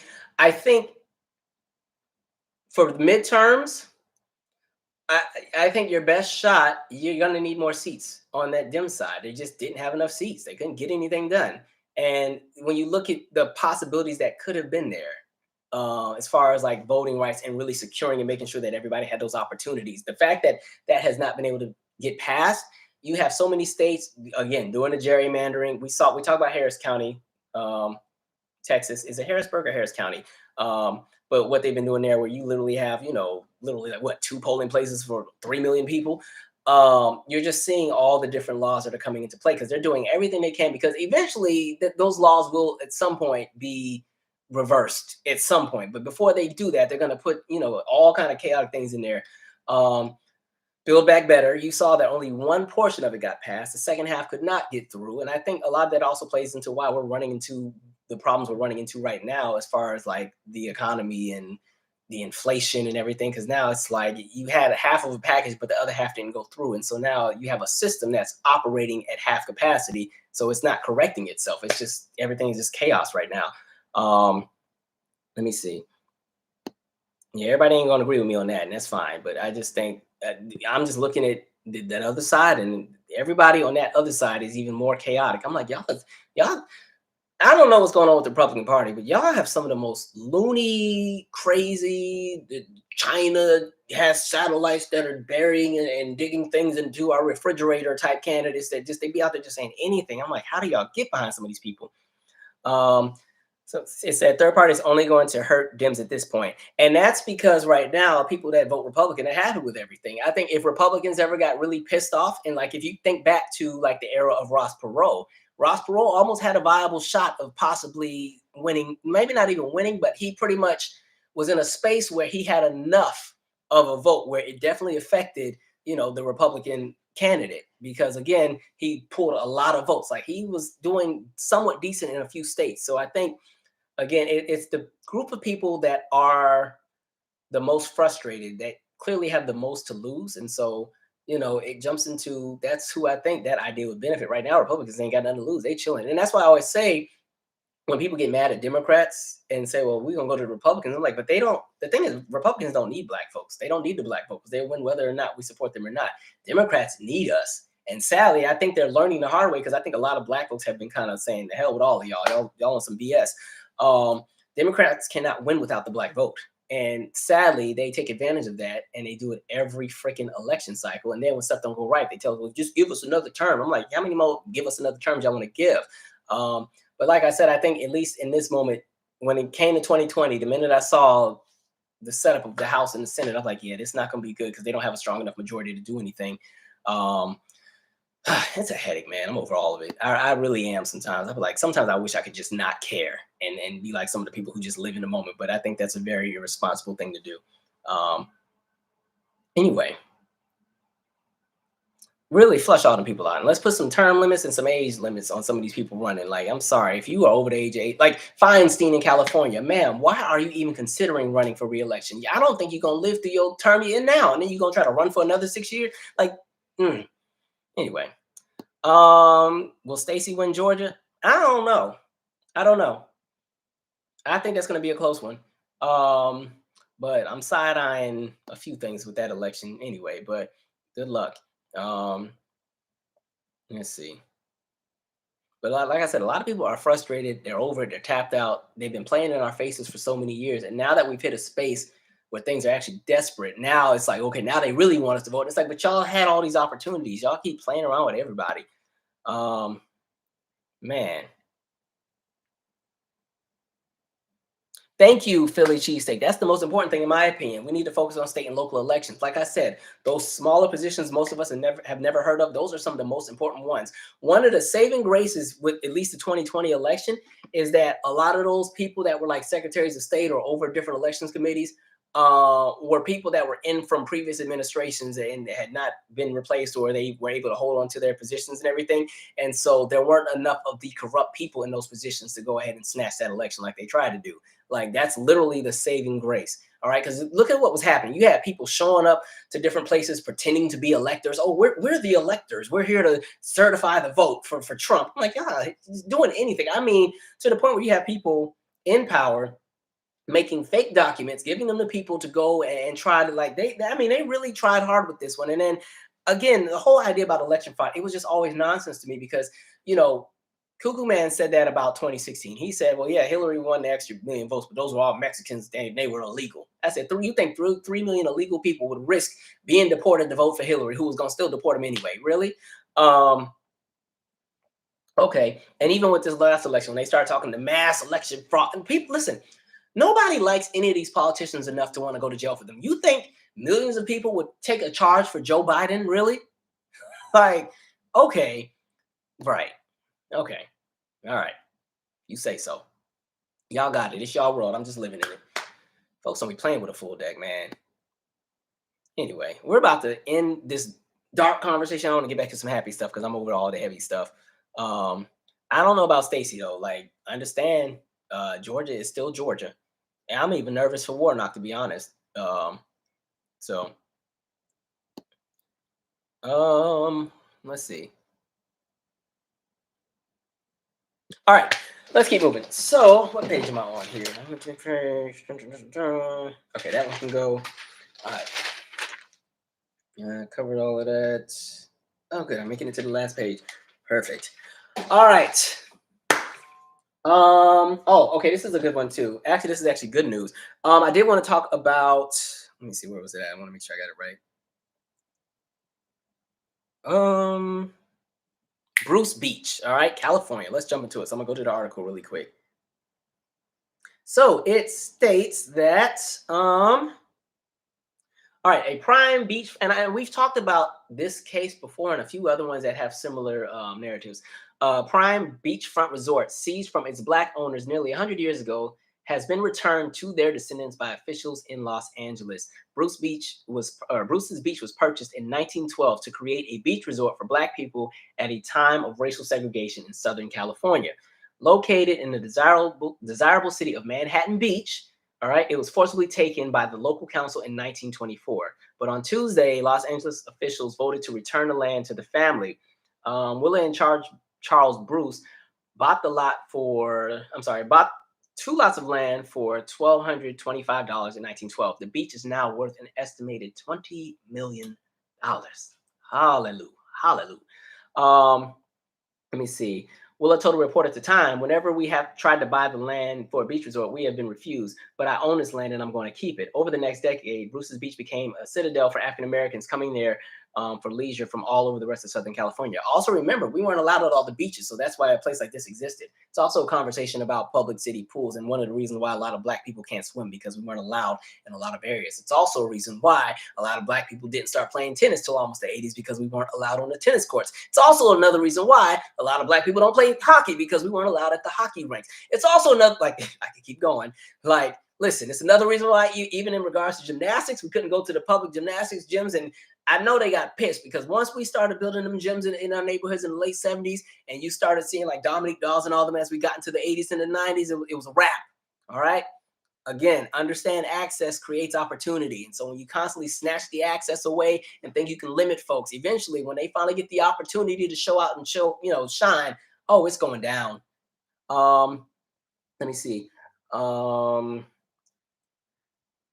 right, so I'm gonna read that again. Over the next day, Bruce's Beach became a citadel for African Americans coming there from leisure from all over the rest of Southern California. Family spokesperson Chief Dwayne Yellowfather Shepherd told BBC last year, but the local police department put up signs limiting parking to 10 minutes. And another local landowner put up a no trespassing sign, forcing people to walk half a mile to reach the water, he said. When those measures failed to deter visitors, the local authorities seized the land under eminent domain laws designed to let the government forcibly buy land needed for roads and other public buildings. Officials claim they plan to build a park that didn't happen until many decades later, and the area remained vacant in the interim. Let me see, I'm gonna skip some. Now the city will lease the land for the family at $413,000 a year, with a clause allowing the future purchase of the land for up to $20 million plus costs, according to the lease agreement. This is a day we weren't sure would ever come, Anthony Bruce, the great-grandson of Willa and Charles, said, calling it bittersweet. It destroyed them financially. It destroyed their chance at the American dream. I wish they could see what has happened today. We hope this opens people's eyes to a part of American history that isn't talked about enough, and we think it's a step toward trying to right the wrongs of the past. All right, I'm going to stop there.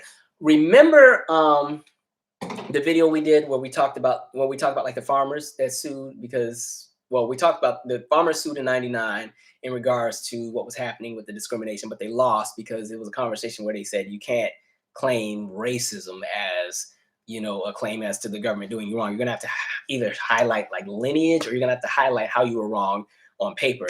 And so we fast forward to modern times where I talked about the Biden administration decided that they were going to do like a few, I think it's a $5 billion pretty much settlement towards, they said like disenfranchised farmers, which pretty much the majority are black farmers, but it also includes other groups. But we talked about in that specific video that conversation of eminent domain, but I kind of correlated it with the conversation of heirs land as well, and recognizing that they use things like eminent domain all over the country to kind of seize land. Understand that, of the 15 million acres of farmland that black people owned at one point in time, 14 million of it was stolen or snatched away or eminent domain, or it was land that was lost. And a lot of it was lost through the conversation of heirs land. And so just recognize that Manhattan Beach, that's just one example of what happened across the country. And that's why it irks me when people run from history or the schools keep trying to pull everything out of the lectures, because there's so many people running around here who really don't understand just how deep all of this stuff goes in regards to anti-blackness, and how anti-blackness has been endorsed and pushed through policy and legislation. And so because of that, you have so many people who run around here and think that some of the problems that exist are just because black people are lazy, or we ain't working hard enough, or we just don't want it hard enough. And why is it that people can come from different countries and do better than us in 2 years, and they got all these businesses and we still in the, people don't understand the conversations of, things like eminent domain, or conversations of redlining, or conversations of the fact that, again, black families were overtaxed in regards to property taxes, or even when it comes to the school zoning laws. And there's so many layers to these conversations. And the fact that I think the last 6 or 7 years on this channel, I've made a lot of our conversations a lot more historical in regards to kind of undoing, or just unwrapping the conversations about what's happened. And we still have so much to cover. 6, 7 years plus, and we're still discovering and learning new things literally with every video. Like, that just goes to show how much they screwed over black people in this country. So I'm very happy that they were able to get their land. But sadly, there's a lot of people who didn't. And sadly, and that's just that situation in 1924. Understand, remember when they did the 40 acres and a mule, some people got some land and then they took it back, right? Once Johnson got in there and said this Reconstruction thing is a wrap, all that land that was given got snatched right back. When we talk about heirs land, what's happening with a lot of people that are within like the Gullah Geechee communities, this is why I look at Clarence Thomas like an idiot, because that's the community he comes from. But a lot of their land, they're losing it. It's becoming resorts and everything else. And because most of it was heirs land, depending on the laws, I know with South Carolina, the laws of the state are when it's heirs land, it must be used as is. You can't operate new businesses on it. You can't do anything that affects commerce. If there's a hurricane and it blows everything over, you don't get FEMA money. So, good luck, have fun. And then again, when you have these plots of land that could be, 50, 60, 100, 200 acres, and it's heirs land, and there's 80 people that own it. All it takes is one person to sell what they think is their piece of land out of those 200 acres, and recognize that the government doesn't recognize those plots. They just look at it as one big giant 200-acre piece of land. And so once one person thinks they have sold their one little piece of land, really they just sold everything, and everybody has to get off. I think I told you guys on the last live, my cousin Tiffany has been going through like the lineage and trying to find everybody. And we've been able to get back to 1881, but my specific family had land, and sadly it was, I don't want to say confiscated, but it became eminent domain, and now it's a military installation. And so now trying to go back, because I have an aunt that's a lawyer, trying to go back and figure out the logistics and how to do things. But then when you go back that far, the paperwork gets sketchy, last names are sketchy, a lot of people didn't know how to read. And that's another thing, a lot of people ended up selling off their land, didn't even know they were selling it off. Somebody said, you need to sign this is a ticket because this was a vagrancy law. You weren't working. You need to sign this ticket. And they think they didn't sign the ticket. They just sold their land off. So, so many things taking place. Let me read a few comments. And it's already 11:03. Oh, damn. Okay. All right, let's keep it going.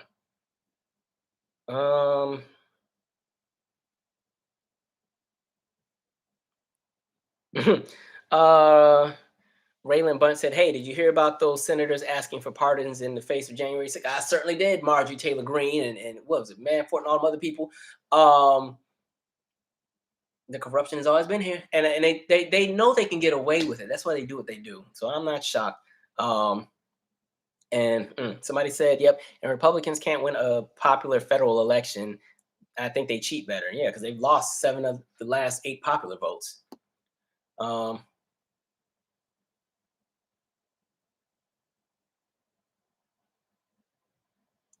um, oh, y'all still dragging Stacey. I did question Stacey's antics with the police funding. I'm like, y'all just be. And I've heard her 2 cents on reparations. I'm like, uh, but I still think getting Brian Kemp out of there would be a good thing because I think he's an absolutely terrible governor for people in Georgia. I'd be feeling bad for y'all sometimes. Um, Now, listen, Kira, you and I on the same page. These Dems need to stop begging for money. Like, please stop sending me these text messages. All right, y'all need to y'all got money. Figure out how to arrange it or do whatever. Like, don't send me no text message, especially if something crazy just happened. They'd be like, you get a text message, it'd be something crazy like, "Can't believe what just happened in Buffalo. Please help so and so win their." I'm like, nah, that's not what we're doing. No, no, absolutely not. Nope, nope, not doing that. No, just don't send me no more text messages. All right. And I think Democrats just need to be honest. I think what would help them is if they could be more transparent. They keep trying to sell us a dream. I'd be looking at Joe like he's crazy every time he does a speech and tries to say the economy is doing well and everything is great. Just be upfront. I think if politicians didn't lie so much, people would be more trusting. Like if I were ever running, I'd be like, listen, I can't promise y'all everything, but this is what I would like to do. But let's just understand this is the circumstance that we're in right now. Okay, there is a war over in Ukraine that is affecting literally every economy in the world because Ukraine is one of the major importing, exporting type countries. And again, the Black Sea is currently compromised because Russia now contains and runs the port. And so what's happening in Ukraine inadvertently kind of affects other countries that depend on their wheat and so on and so forth. And because there's all these different sanctions with Russia, it compromises what happens with the oil business and so on and so forth. And so it's going to make the gas prices go up. And then you're going to have greedy gas companies also hike up the prices and everything else like that and start splurging. And just be prepared and recognize when the fuel gets too expensive, it affects everything. So the flights are going to be more expensive. And also recognize we have this whole generation of pilots that are retiring and we don't have enough pilots to kind of keep the current force maintained. So there's going to start being delays with the flight. So please understand that. And again, because we have the issues with the fuel, you're going to start seeing the chain supply and everything start to get compromised and shifted. And again, because there's a war, some of the routes, even on these different seas, they have to be altered for safety reasons. Like, be honest. But no, they want to come up here and say, we're going to do this and we're going to do that. It's going to be the best America you've ever seen. And it's just going to be, rainbows going to be just dropping out of the sky and money's just going to fall in your lap. And we are going to do all these different things. So even when they did the whole thing with the child tax credit, which I thought was a great thing, it killed me every time they said, oh, we took this many millions of kids out of poverty. If you think $300 took somebody out of poverty, y'all better get real. You can say that it helped families that were in need better manage the circumstance that they're in. But to sit there and say, oh, we pulled them out of poverty, you didn't pull them out of poverty because as soon as that $300 stops, they go back into it. So no, they're still latched on to a certain lifestyle that unfortunately they're locked into. So no, don't go up there lying. Just be upfront. That's the problem. They always go up there and want to promise you the world. I think if a lot more politicians were just upfront and transparent and didn't talk in circles and try to talk to people like they're stupid, there would be a lot more progress and maybe even a better respect for some of the people in power. But they just be able to lying. So you got on one side they lie about everything or they exaggerate what's really happening. On the other side, they just saying any and everything, any kind of conspiracy they latching on to QAnon this and all.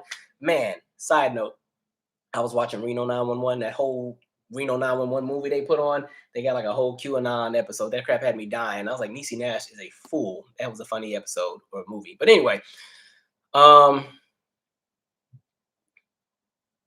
let's see.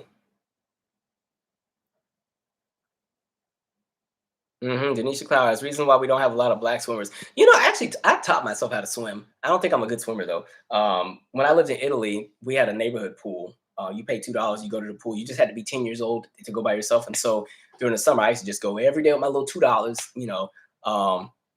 and then go in the pool. And then I taught myself. And then I don't swim a lot, so I don't think I'm a great swimmer. So I don't be getting in the water like that. Mm-mm.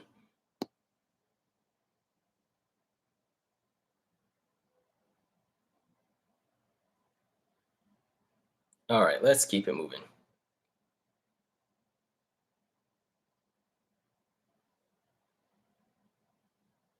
All right, said lease. I think the reason why it's a lease is because they have all those resorts and everything on that property. So what's happening is the people now own the land, but the state has to pay them to continue operating those facilities. I think that's what the lease is about. If I'm correct, if I'm wrong, somebody please correct me. Um, Red Edge said that seems low for a beachfront property. I don't know how big the land is. Did they say in the article how much land it was?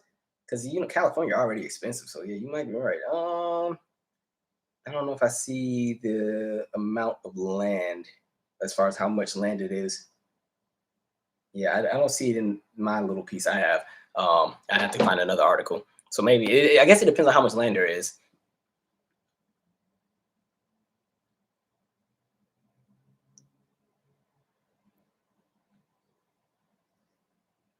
All right, actually, I'm gonna keep going because I got a few more things, and then I'm gonna finish these last topics, and then we'll just do the chat until I get tired of talking. Oh, hey, people in California, y'all gotta make now. See, this is where Democrats be getting it right. All right, millions of California families to get inflation relief stimulus checks of up to $1,050. What we know about whether other states will follow, they're not. But all right, so it says here, millions of California families may receive checks of up to $1,050 under a new budget deal. The size of the credit will set a record for direct payments from states, but other states may not be inclined to take California's lead.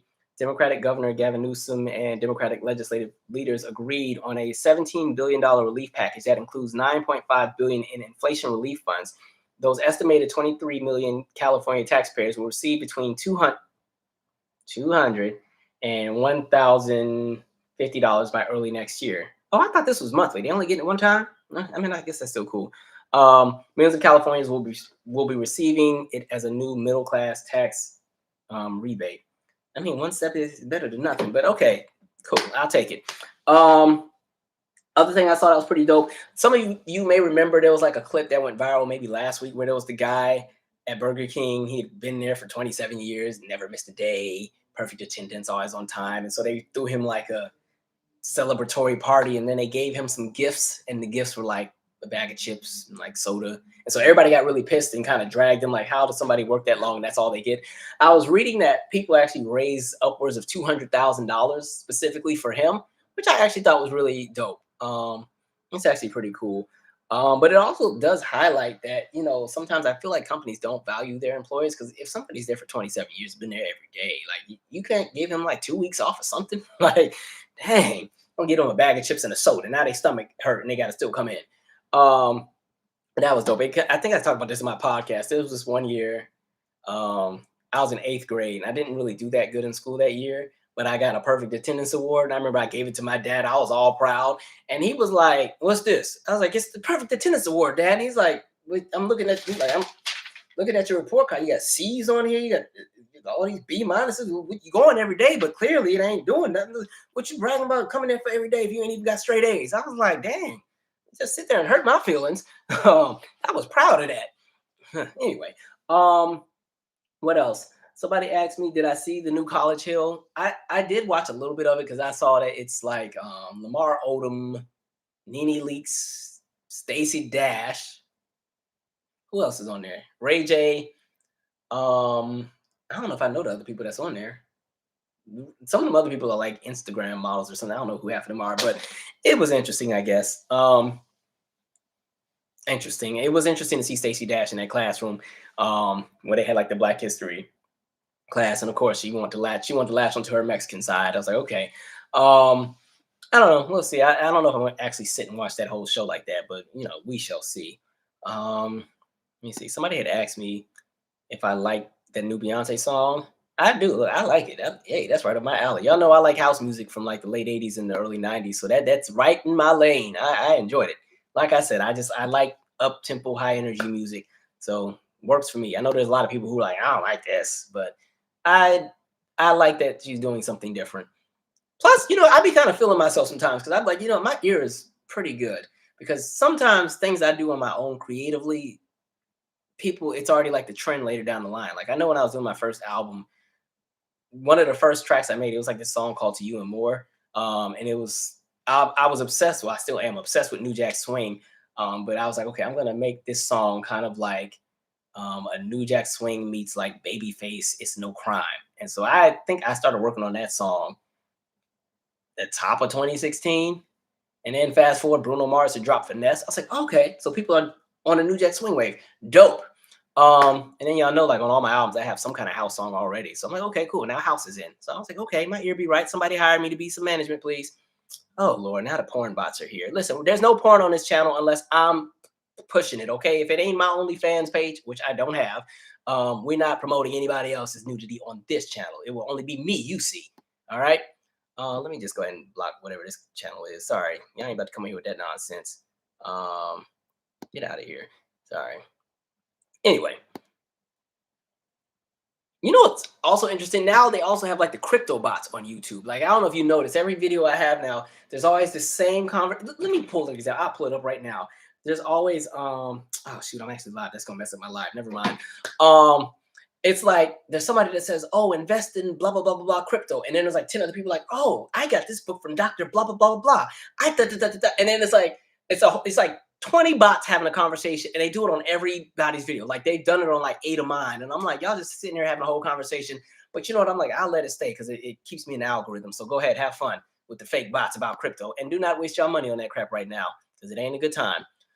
Andrew Mack said, I lived in Italy. Yes, I did from 96 to 99.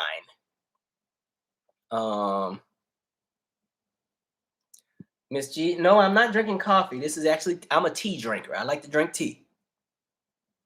And not to be shady, I just always like tea. Tea was very relaxing. This is it's blackberry vinegar cider tea. I didn't have my ginger tea. I need to go to the African store to go get the good one. All right, let's see.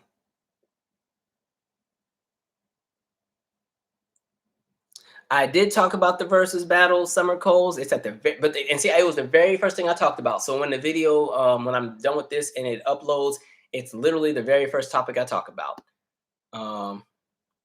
Says 13 states are going to get some kind of stimulus. All right. Lisa Cox said, I'm not a progressive. I don't really know what I identify as politically. I don't, like I've always said, I don't want to be a part of any group. I don't want to be lashed on to nothing. I support what makes sense. That's where I'm at. Like, I don't want my identity to be, I don't want like to have my identity centered around politics or centered around, you know, a candidate or a movement. I don't want that at all. Like, absolutely not. Because I think you can also evolve and shift over time. So then people get mad at you if you're not a part of whatever movement or whatever once you see things differently. That's why I'm like, and you don't have to worry about me ever being tied to anything. That's why I was so irritated. Like 2015 through about 2018, folks used to come over here and try to make me answer for Black Lives Matter. I'm like, I'm not in Black Lives Matter. What you want me to say? I know as much as y'all know. Like, Lord. All right.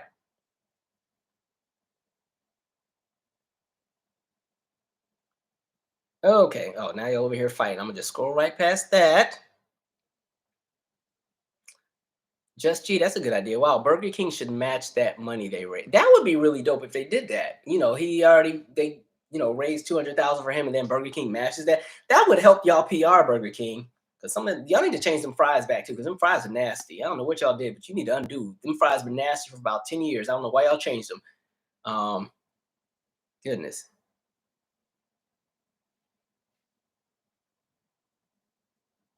Oh, somebody said they're on IG as well. Oh, the crypto bots. Yeah, those things are everywhere now. It's irritating.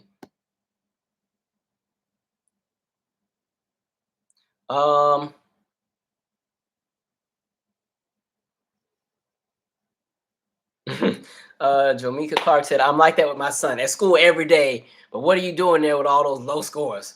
Man, yeah, my dad, the thing I hated, once I got straight A's, it was like you had to keep getting them. Because the first time I ever got straight A's was 6th grade. I was not a good student in school, I don't think. They wanted me to repeat 1st grade. They wanted me to repeat, was it 5th grade? No, it wasn't 5th grade. I think they wanted me to repeat 3rd grade. My parents were like, no, he ain't repeating nothing. He gonna keep going. But anyway, I wasn't a good student until 6th grade. Like the 3 years I was in Italy, I didn't do good at all. I think it was because I was moving too many times as far as going from different schools. Because I went to 4 different elementary schools.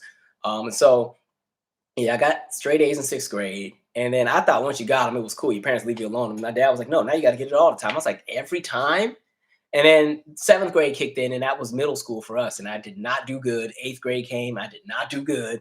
But I had perfect attendance. Ninth grade, I finally got it together. And I got straight A's in ninth grade. 10th grade, and I messed around again, wasn't doing that great. But then I made up for it junior year, senior year, did really good. Got to college, did all right.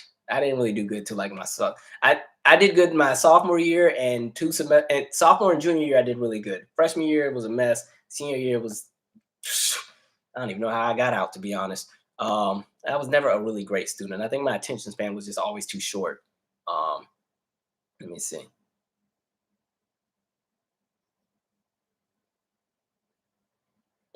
Selamatu Moray said they've been in every chat. Yeah, I don't understand. Them things are everywhere. Um, Let us keep it moving. Oh, hey Calvin, what's the next book for the book club? I'm not 100% sure yet. When we had the last, oh, that's Jonathan. What up, Jonathan? I just realized who you are. My bad. I know you missed the last one. I haven't picked it yet. I think I said on the book club thing I would announce a new book once we got into July. Most likely we're gonna do either literature or a biography centered around a music entertainer. Just because I wanted to kind of keep it mixed up. So the first one we did was "I'm Still Here," Black Dignity in a World Made for Whiteness, and then we did "The Color of Law." And so now I think we're gonna go into literature or a biography related to music. I just want to kind of mix it up so we're not. I don't want everything to be all doom and gloom. Everything we latch on to. I do like to have fun and laugh too. I don't want to always cuss out everybody about the world all the time. Oh, somebody said, "Who's on my cup?" Oh, so it's faded now, but this was one of my kids back in the day. And when they graduated, they had this big giant, graduation party, and the parents, the parting gift was like these coffee mugs with their little graduation class and stuff on it. That's who that is. I have one with my parents on it. That's my favorite one, but I don't drink out of it because I don't want to mess it up. Hold on, I'll go grab it. It's my favorite one.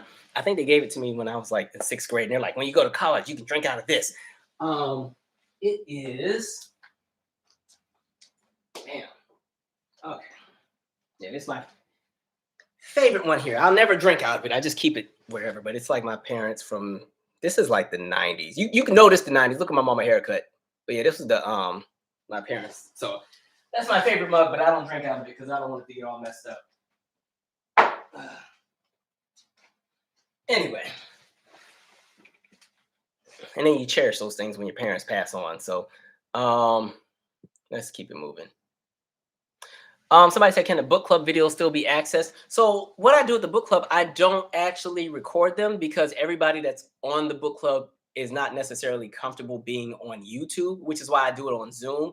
That way people who don't want to, because, everybody's not an internet person. I'm fine being all around the internet. I don't care. But that's not really something everybody's into. So out of respect for the people that are on it, I only do it on Zoom and I don't record it. That way people can just have their conversations and they move on. Because again, the internet is also a little crazy and there are people that are evil. And so I would hate to like upload a book club episode or something and somebody says something or somebody heard something they didn't like and then they go and try to get somebody fired from their job or some crap like that. So no, I let people just have the book club. So if you want to do the book club, it's on Zoom when I post it. Somebody said, "Wow, YouTube shut off my indications for you or notifications for you." I think YouTube shut off. I don't know what YouTube. We've been beat ever since my Kyle Rittenhouse video.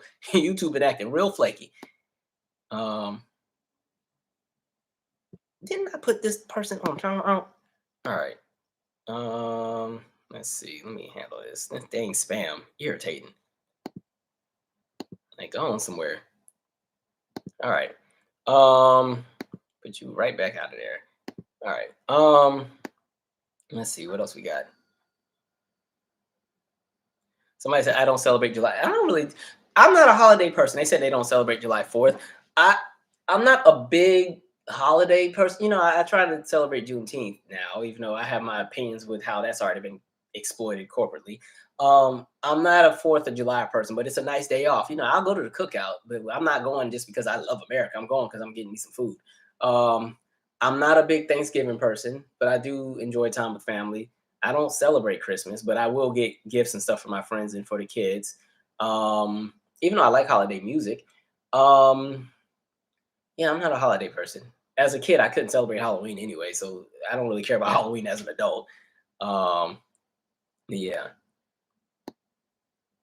I think if I have children, maybe I have a different perspective. But right now, since it's me, myself, and I, and it's the me show, you just gotta be chilling. Ooh, we need to do better said. Thank you, by the way. I'm starting a nonprofit to help our children travel internationally. I know it will enrich their mind to visit other parts of the world. Any advice? I would say your best advice. Well, I think because what you're doing requires like traveling internationally, so it kind of limits the kind of funds you get from like state and local governments as far as because I was going to say try to do like a 50-50 joint venture with like your local city or your county or anything like that. But because you're planning to do international travel, it kind of changes things. So then your best bet is to build partnerships with a lot of the businesses nearby. Places like if you live in an area that has one of those big shopping centers and there's Target and Five Below and Moe's Southern Grill and all those different places. A lot of times you can literally go door to door to door to door and kind of just you know talk to the manager, get your insight about what programs they may offer in regards to like community outreach or like fundraising and everything else like that. Make sure you get your 503c. I think I said that right. You're gonna if you're starting a nonprofit, you're gonna have to have a board when you do the application to get the nonprofit, credentials. So you have to already have a board created, and you have to actually do the proposal. I forgot how much the fee is to kind of launch and send in the application. But once you get the I hope I'm calling it's 503c. Look, I be get the term wrong. I don't want to be up here just saying anything. 503. Let's see, just make sure I'm saying it right. Oh, I'm right. Okay. Oh, wait, 501c3. Wait, that's not the right one. Hold on. Whoa, whoa, whoa, whoa, whoa, whoa, whoa. Hold on. Because there's different ones. Nonprofit. It's maybe it is 501c. Okay. Yeah. Anyway, so when you got to get that, yeah, once you get that, it opens doors because once you have that application, the 501c, it makes you eligible for a lot of grants. So I'd say your next step is you start applying for different grants that exist. You look with either different corporations, you can look for federal and state and local grants. Um, I think my expertise more so is like community center setups. Like a lot of people like to do those kind of partnerships where they partner with the school and they kind of have like an after school program inside of the school, or there's a public housing complex and they have a community center already, and then you kind of build your way in and then you become over the programming there, those kind of different things like that. I know right now the biggest need in the nonprofit world is really with that after school program, finding things for kids to do between the hours of 3 and 7 p.m. But if you're doing international travel, I'd also say you definitely have to make connections with people overseas as well. And I think the best thing to do is partner with an organization that already does what you would like to do. So you can kind of understand and learn from them, like what their resources are, what their process is. Because sometimes we try and reinvent the wheel and make things harder than what it really is. And so networking and connecting with people that are already kind of doing the work. Like I have a good friend that has a nonprofit that's based in Liberia where, they found their hometown because they moved here when they were like 11 or 12, but they found their hometown, found their old school. And the school is a school that, it's not free, sadly. The kids have to pay to go to elementary school. And so her nonprofit pretty much helps to pay the tuition so the students can finish school, and it also gives them school supplies. And so what she did was like learn from other people who were already doing work on the continent and connected with those people. So it's really all about connections. And once you have like a community presence and people kind of know who you are and there's a credibility there, it opens even more doors. You want to get to a space where if your name comes up in conversation, people like get excited and want to talk about all the things you've been able to do. And then you also have to be able to brand and market yourself and highlight what you've been able to do. So yeah, there's a bunch of cool things. But I have a friend Lamont who does something similar, but his is through music. His group is called like the Swag Leah Foundation, and what he does is he does STEM like for kids all around the DMV. And then at some point, he and I got the same birthday too. And then he eventually takes the kids. They actually go to South Africa and they do like some music stuff with some of the kids there. So it's kind of dope. Why are all these dang porn things on my channel? I don't even look good today like that for y'all to be putting this on my channel. I ain't even shaved good. All right. Hey man. Anyway, over here talking about feeding the earth and saving the kids, and y'all talking about body parts. Anyway.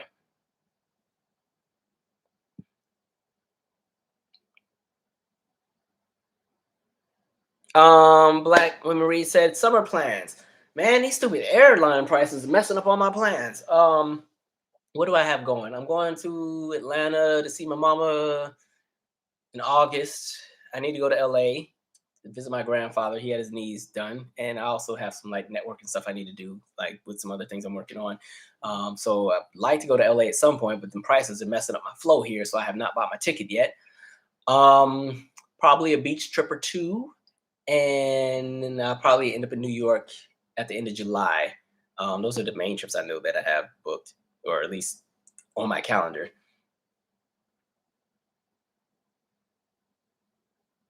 All right, let's see. Ms. G said my church receives funds from all the local stores and businesses. Yeah, like churches, the ones that aren't corrupt actually do a good job. Like even in DC, so like Community of Hope and Me Church, during the entire pandemic, they were giving away like hot meals to families in like Temple Hills, Maryland, like every weekend, like for like a year and a half. I think they're still doing it, but I mean like actual real food. So it was like hot meals, and then they also had like actual produce because they had partnered with a bunch of different food vendors and stuff. So and it was all free, which is pretty dope.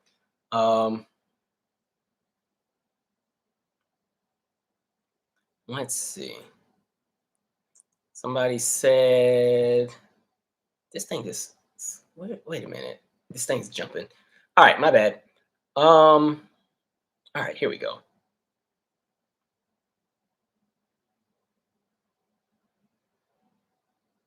Somebody said, "What are true blacks? You sound sketchy." I don't think that's to me. I don't think I've ever said true blacks. That ain't no phrase I would say. I probably do need to add some more mods. Hmm, I'll add some more for the next one. Let me see. Yes, Belize Gal. Get. She's trying to say girl. I can't get the accent right. Belize Girl 80 said, "Nonprofits are about grants, connections, and donors." It really is. By the way, I forgot to share, guys, which is really, really cool. Like, if you follow me, like I've told you before, like the center I had was like nationally ranked as far as like being a really high performing center. And so, like in 2017 and 2018, it was ranked like #1 in the country. And I literally got a call today that it ranked #1 for 2021. I was like, that is super dope. Which is really that was really, really cool. I know the kids were really happy to hear that. Man, yeah, that was really dope. That totally made my day. I was like, wow. What is this true blacks thing? Who's is that me? Somebody I didn't say it, somebody else said it, right? Oh, that y'all somebody over here fighting with somebody. That ain't me. Okay. I was like, no, I didn't say that. All right, true blacks. That ain't no phrase I would say. All right. Yes, Tykel Williams. Hulu is supposed to be live streaming Essence. That's the only way I'm gonna see Janet because I was so mad I didn't buy the tickets. But I just knew she was gonna go on tour because she already had a tour she was supposed to do, but she canceled because of COVID. But it's cool, it's fine. I've seen her like 7 times, I think. So it's okay to miss this one show. It'd be all right. It's cool. Now that I can watch it from the comfort of my living room, you know what I'm gonna do? I'm gonna turn all the lights off. I'm gonna turn the TV up real loud. I'm gonna have it's gonna be like I'm really right there. Me and Janet about to crank. And I think the night Janet performs is Jasmine Sullivan as well. So that's gonna be the good night. Um, did I cover everything? Yeah, I covered everything I want to cover. So we're all good. We're gonna chop it up for a few minutes before I go to bed. And yeah, I've seen Janet 7 times. Who have I seen the most? Yeah, I think Janet's who I've seen the most. I've seen Brandy 3 or 4 times. I've seen Maxwell 3 times. I've seen Stevie 3 times. Um, who else? I'm trying to think who I've seen. I've seen Mary a few times. I think I've seen Mary 4 times. Uh, who else have I seen a lot of? Trying to play these images in my head of the concerts I've been. Tyler the Creator. Well, I've only seen him twice. Um, even though he gives a great show. Tyler the Creator is fun. My friend got me into Tyler. Um, who else have I seen a lot that I can think of? I don't know. A lot of my favorite entertainers I've seen more than once. Hmm. Who else have I seen? Oh, I've seen Patty a few times, but not in a full concert. It was like when I was a seat filler for BT or BT Honors, she was always there. So I've seen her a few times. Um, Shaka Khan, I've seen twice. I've seen Erica twice. I've seen Jill Scott 3 times. Um, I've seen Backyard Band like 8 times. That's like a go-go band. Um, Man, good times. All right. No, she's not going on tour, Andrew, or at least we haven't heard about one, but she just did some spot dates. So she did that Kentucky Derby show and she did Essence and she's doing a show with I think the Isley Brothers or Amazing Frankie Isley Brothers in Cincinnati. It's like a music festival. So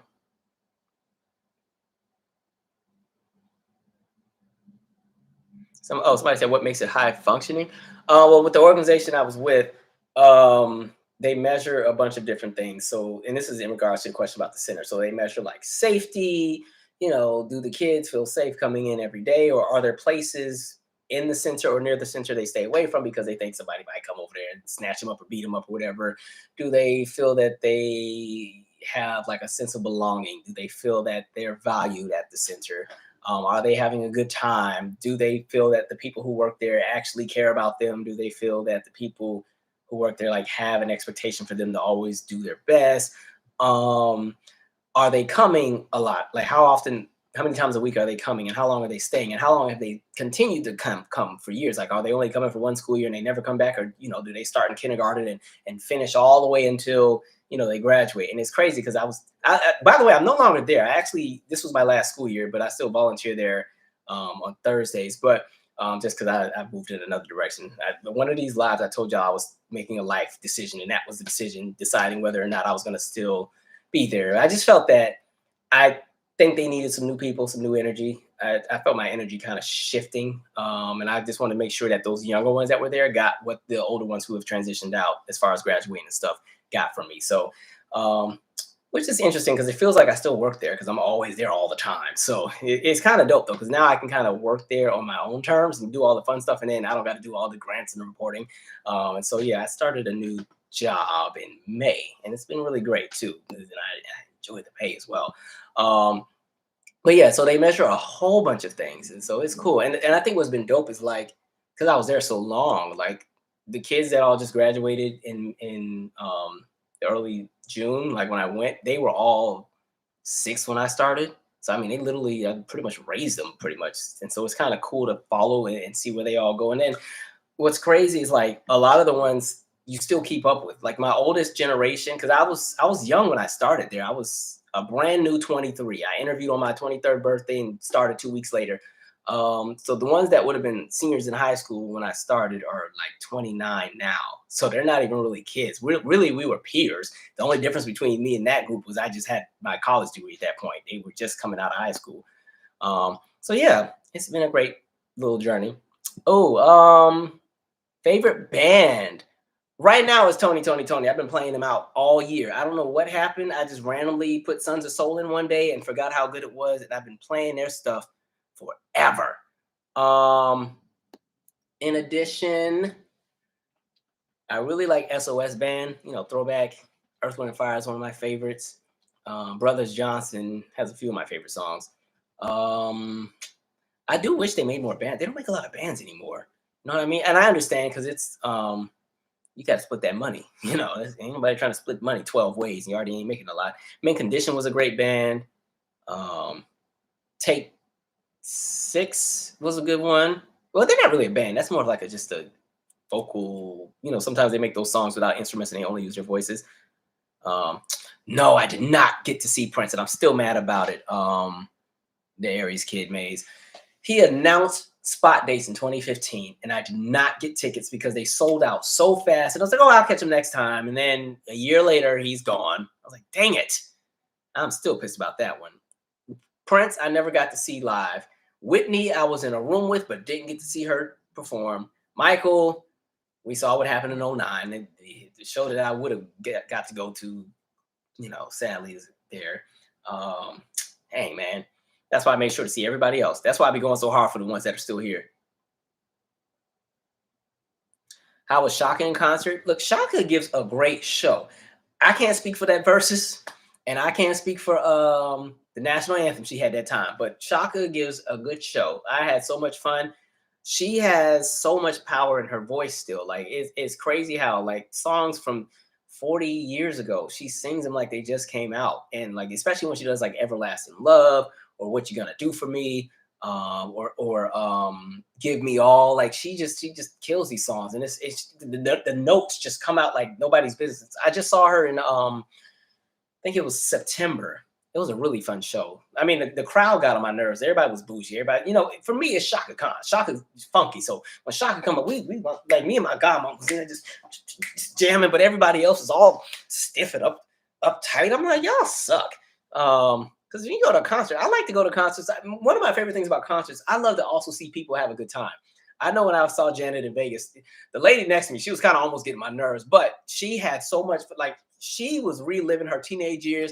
She was singing so hard and so loud and was dancing. She kept bumping me. I'm like, all right. But she was having a good time. I love to see people enjoy themselves at concerts. It's always a lot of fun. Um,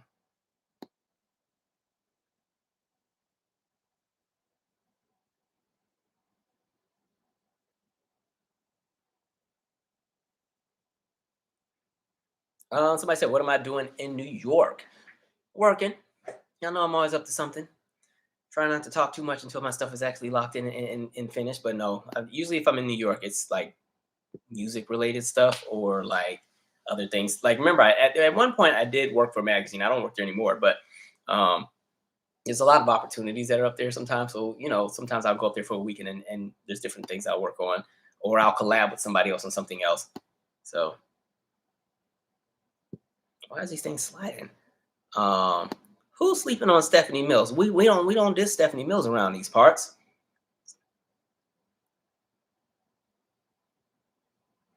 Um, Eddie said, "Did you ever learn any Italian living in Italy?"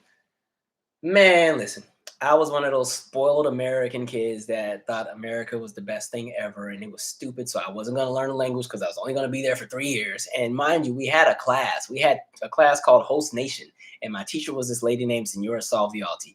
And so we had to learn Italian like every day. Maybe either it was every day or like twice a week or something. I don't remember any of it. I can't even count in Italian anymore. I mean, it's really similar to Spanish. It's uno, due, tre. I think it's quarto, cinque, seis, siete, ocho. I don't remember. I messed that up. I don't remember that crap. Um, yeah, I was a spoiled little brat at the time, so I didn't appreciate it while I was there.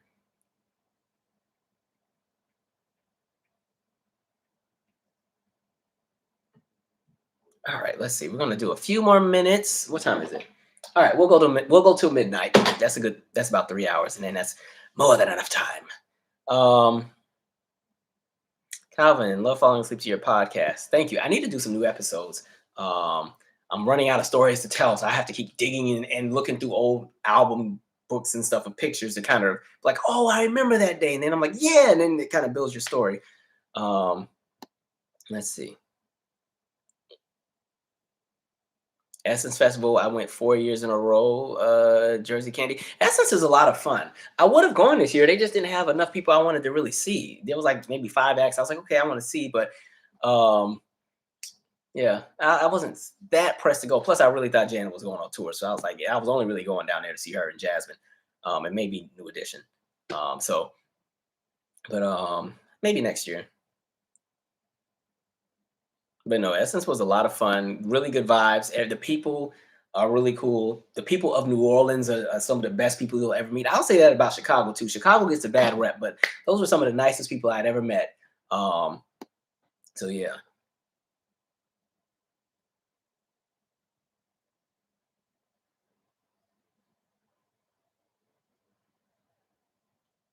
Christine said, my students from my first year teaching are around 29, 30 now. Oh, wow.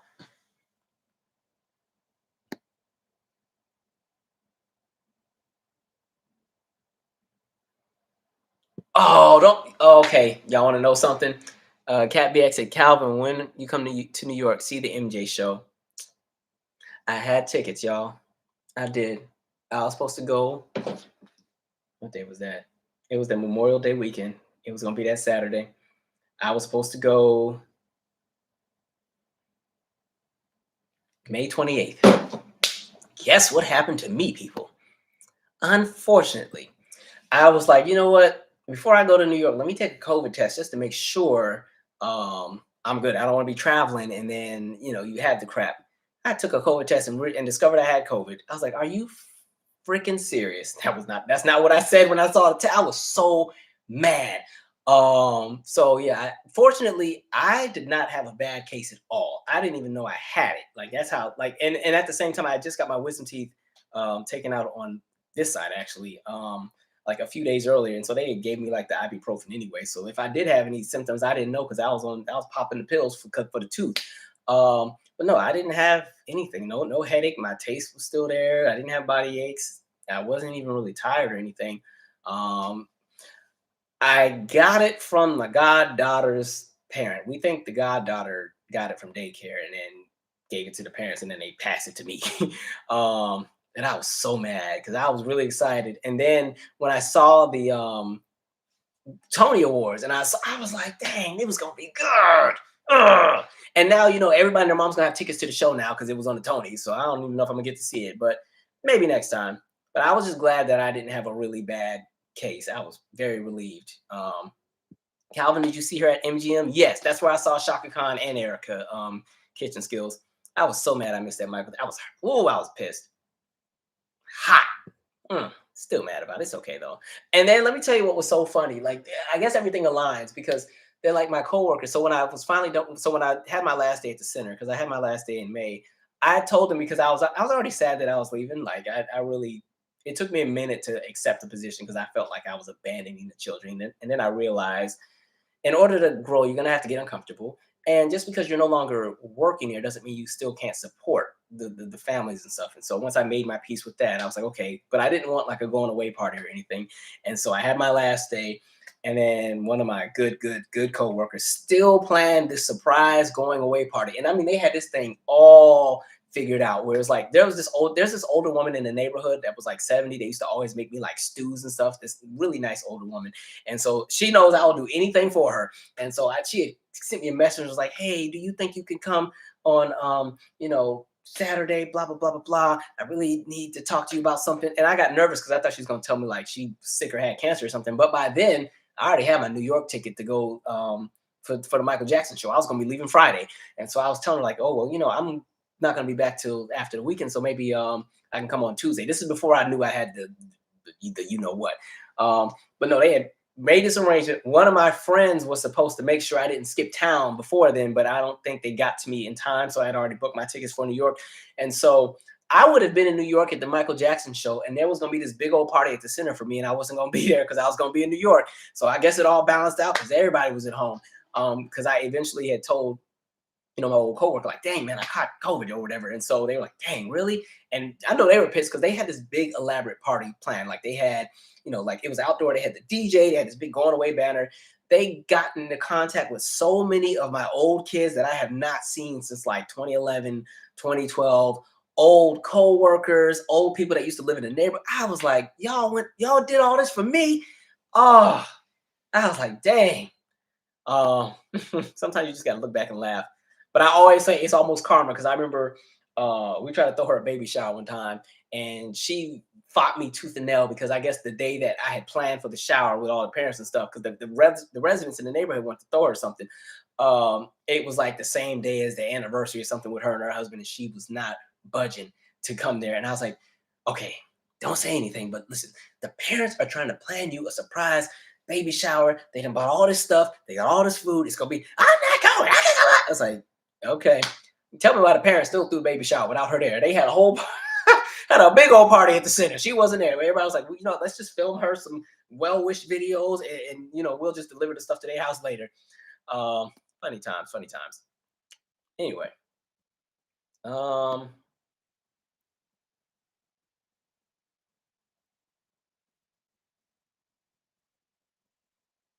I do want to see that Anita Baker show, Miss July 1971. That looks like a really good show. The one in Vegas. I've never seen Anita live, but I know she'd give a good one. She has an appreciation for musicality, so I know she'd give a good show. Somebody said Tina Turner, Swayze. I've always wanted to see Tina Turner. I'm still mad I didn't catch her when I had a chance, and now that she's probably never touring again, so that sucks. But no, I like watching her the tour she had from 2000, the was it 24/7 tour. That's a really great show, and to see the stamina she had at like age 60, that was really dope. That's a really great show.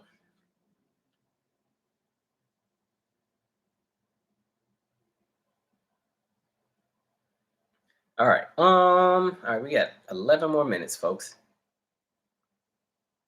Anthony Hamilton's a good show. Yeah, he's good. Um,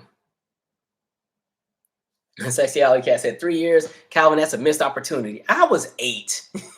I didn't understand that kind of stuff yet. And at the time when we were moving there, I already didn't want to go to Italy at all because I remember I was watching. Remember that there was a TV show, Busy World of Richard Scarry. It was like a kid show. I think it was on PBS. But they had an episode when they were in Venice. And Venice is the city where it's all the canals and they ride in the gondolas and the boats and stuff. And so I saw that. And I remember I went to my aunt Sylvia like, wait, so they don't even have roads over there? They don't have no car? Oh my God. Like, I really did not want to move there at the time. I was so mad. I was like, we have to go? Like, oh, so when I got there, I was a mean kid for like 2 months. I ain't like nobody. I ain't want to, I didn't want to go to the school. And then the kids were mean too. I was like, this is not, I don't want to be here. I eventually learned to really love it in like that very last year, but I didn't, when you're that young, it does, some things just don't register. If these dang little porn things don't stop coming back to my channel, Jesus. All right, Lord. Anyway, I'm gonna make a few more moderators. Anybody who wants to be a new mod on here? That means I'm gonna add some new mods because poor Dina, y'all got her working hard. Um, yes, course correction. COVID really shows up at the worst time. I'm just glad. I was just so glad I didn't spread it to anybody. I was so happy. It was like, man, but I had to spend all Memorial Day weekend in the house and the weekend after that in the house. I was pissed. Um, Somebody said they saw New Edition 4 times. Have I seen New Edition? I can't remember. I don't think I've seen them. Have I? No, I don't think I've seen New Edition live. They would have been at Essence this year. Um, Rose said, when will you add a membership to your channel? I would love to support. The thing, I don't like charging people for anything. Just because it would be different if I was a lot more consistent with YouTube, but I'm not. I think on average, I do maybe 1 or 2 videos about anywhere between every 8 to 13 days. And I don't think that's consistent enough to want to charge people monthly because that means you're really getting like 2 or 3 videos a month. So I never charge people for anything. Like, you want to support me, just support all my little projects. If I come out with a podcast, listen to the podcast. If I drop an album, support the album. If I what else do I do? Whatever else I do. If I got something I'm pushing or, support it. That's really the best you can do for me and share my stuff around. Salomon too. I got it in September from one of my students, but it was a mild case. We were really lucky too. We never had an outbreak at the center. But the kids were mad, but they still were wearing masks when I left. So I was like, we wearing masks up in here. Like, y'all not giving that mess to me. And then literally as soon as I move on and leave, then that's when I get it. Yeah, MGM is that place in Maryland.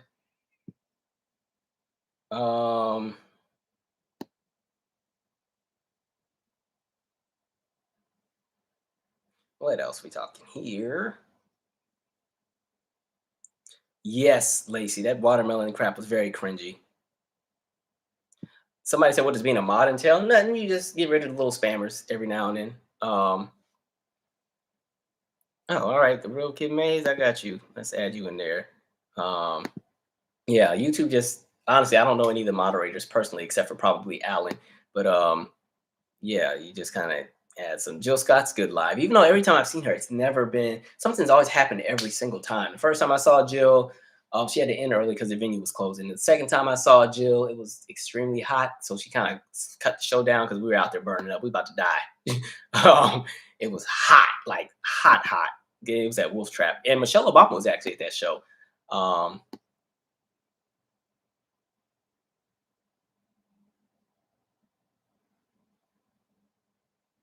yeah, Tina Turner said she out with us. She done. She said, "I'm done with y'all. I'm out of here." Have I listened to any new albums that have come out recently? Let me dig through my phone, see what I did listen to the Drake one. Okay, I like house music. I think Drake's is okay, but I don't really consider his like house. I mean, the music is there, but for me, house music is bright, and so he kind of still does that same kind of monotone rap singing thing over the tracks. And that at least the house music that I like is the very boisterous, loud, the piano keep jumping because house really is almost like an extension out of gospel music. And so I like the kind of house where you have the really strong vocals over the really cranking beat, like. But his projects, I still like that he did something different. A lot of people didn't like it, but I thought it was okay. Um, I like the Topaz Jones album. It came out in 2021. It's not really that new anymore, but it's called "Don't Go Telling Your." Was it "Don't Go Telling Your Mama"? Yeah, I like that album. That's a really nice one. Um, who else did I get? The Cleo Soul one is okay. Tone Stiff, like I said, has a nice EP. Um, I need to check out the Tank and the Bangers album. I really like Amber Mark's album. That's a really nice one. Um, let me see. Who else? I haven't listened to a lot of new people recently just because I've been working on some other stuff. So I've kind of put a pause on listening to other people so I can lock in some other things I'm doing, but just so I don't like change my tune and what I'm thinking of with some other stuff. But um yeah, really I spend so much time discovering music that was already out years ago. Like that's usually where my playlists come from. It's like finding old things from, 10, 20, 30, 40 years ago. Somebody said, "I like your beard." I ain't even shaved or nothing. This is looking a little. And I'm mad. I keep breaking out like right here. Some stupid masks be freaking breaking my face out because they block the hair that's trying to grow back out. My hair curls just like this is curly. All of this be curly coming out, and then it curls under the skin. It drives me crazy. Um, sometimes I have a good month where it's like you looking nice and just clear, and then other months I'm like, dang. But it still ain't as bad as it used to be back in the day. If y'all remember them old videos, all of this right here, pop, pop, pop, pop, pop, used to just be, I used to be embarrassed on camera sometimes. Um, anyway,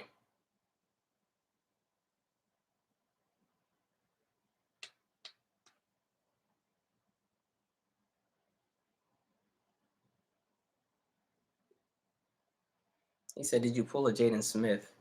I hate this place. I I don't know the context. Is that about the job?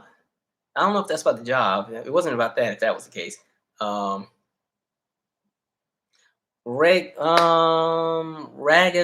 Ragazabell, Ragazabella 85. What part of Italy did you move to? Um, yes, this is live, Sean Little.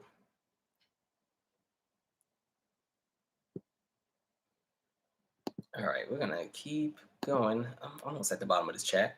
There's still 800 of y'all on here. Okay, y'all, we hanging today. I think we crossed 1,000 a day. I haven't done that in a long time. Um, have I ever seen R. Kelly live? No, I've never seen R. Kelly live. My parents wouldn't let me go to no show like his anyway. I would have been too young for what he was doing on stage. Even because hell, they barely. I couldn't even go to the All for You tour. They was like, nah, but we saw that girl up there doing with that. Nope. Hmm. Have I seen Mariah Carey live? I've not seen a full Mariah Carey concert, but I've seen a few performances just from some of the award shows I've been to, and she was a performer.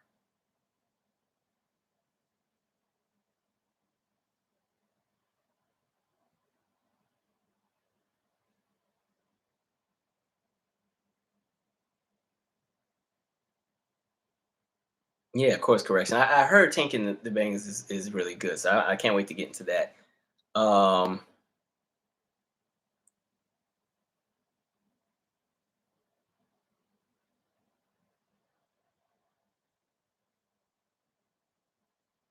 Rose said, "You're loved here. Please go ahead and add a membership. Thanks. Y'all gonna make sure I have something. I appreciate it." All right. Oh, it's already midnight already. All right, let me read the last few more.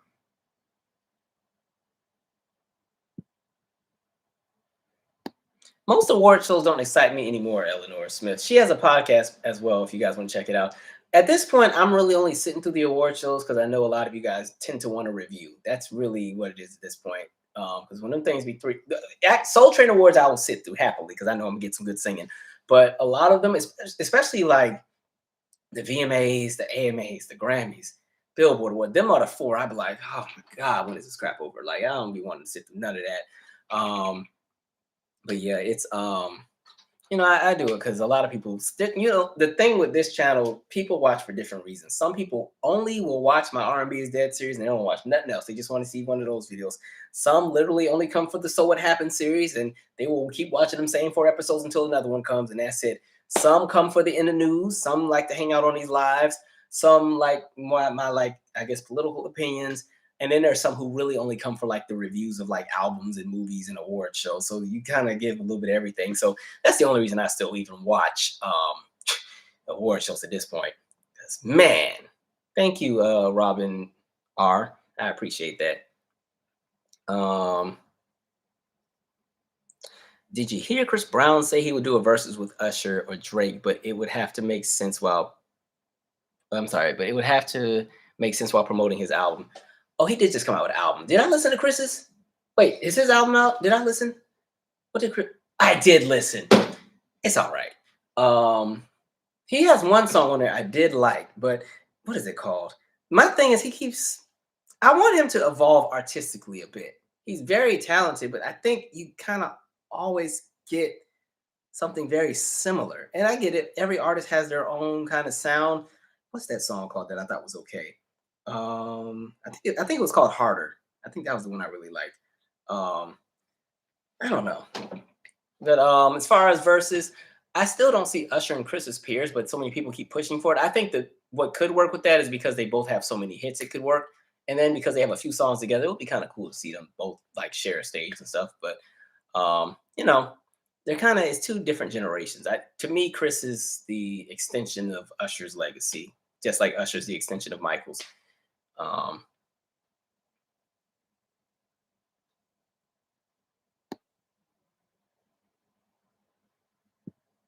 We're not doing Justin Timberlake. He ain't invited. Not after I had to watch him beat his feet, and then nope, Justin ain't going. They'll probably give him one though. They probably would do Usher and Justin, but yeah, I'm good on Justin.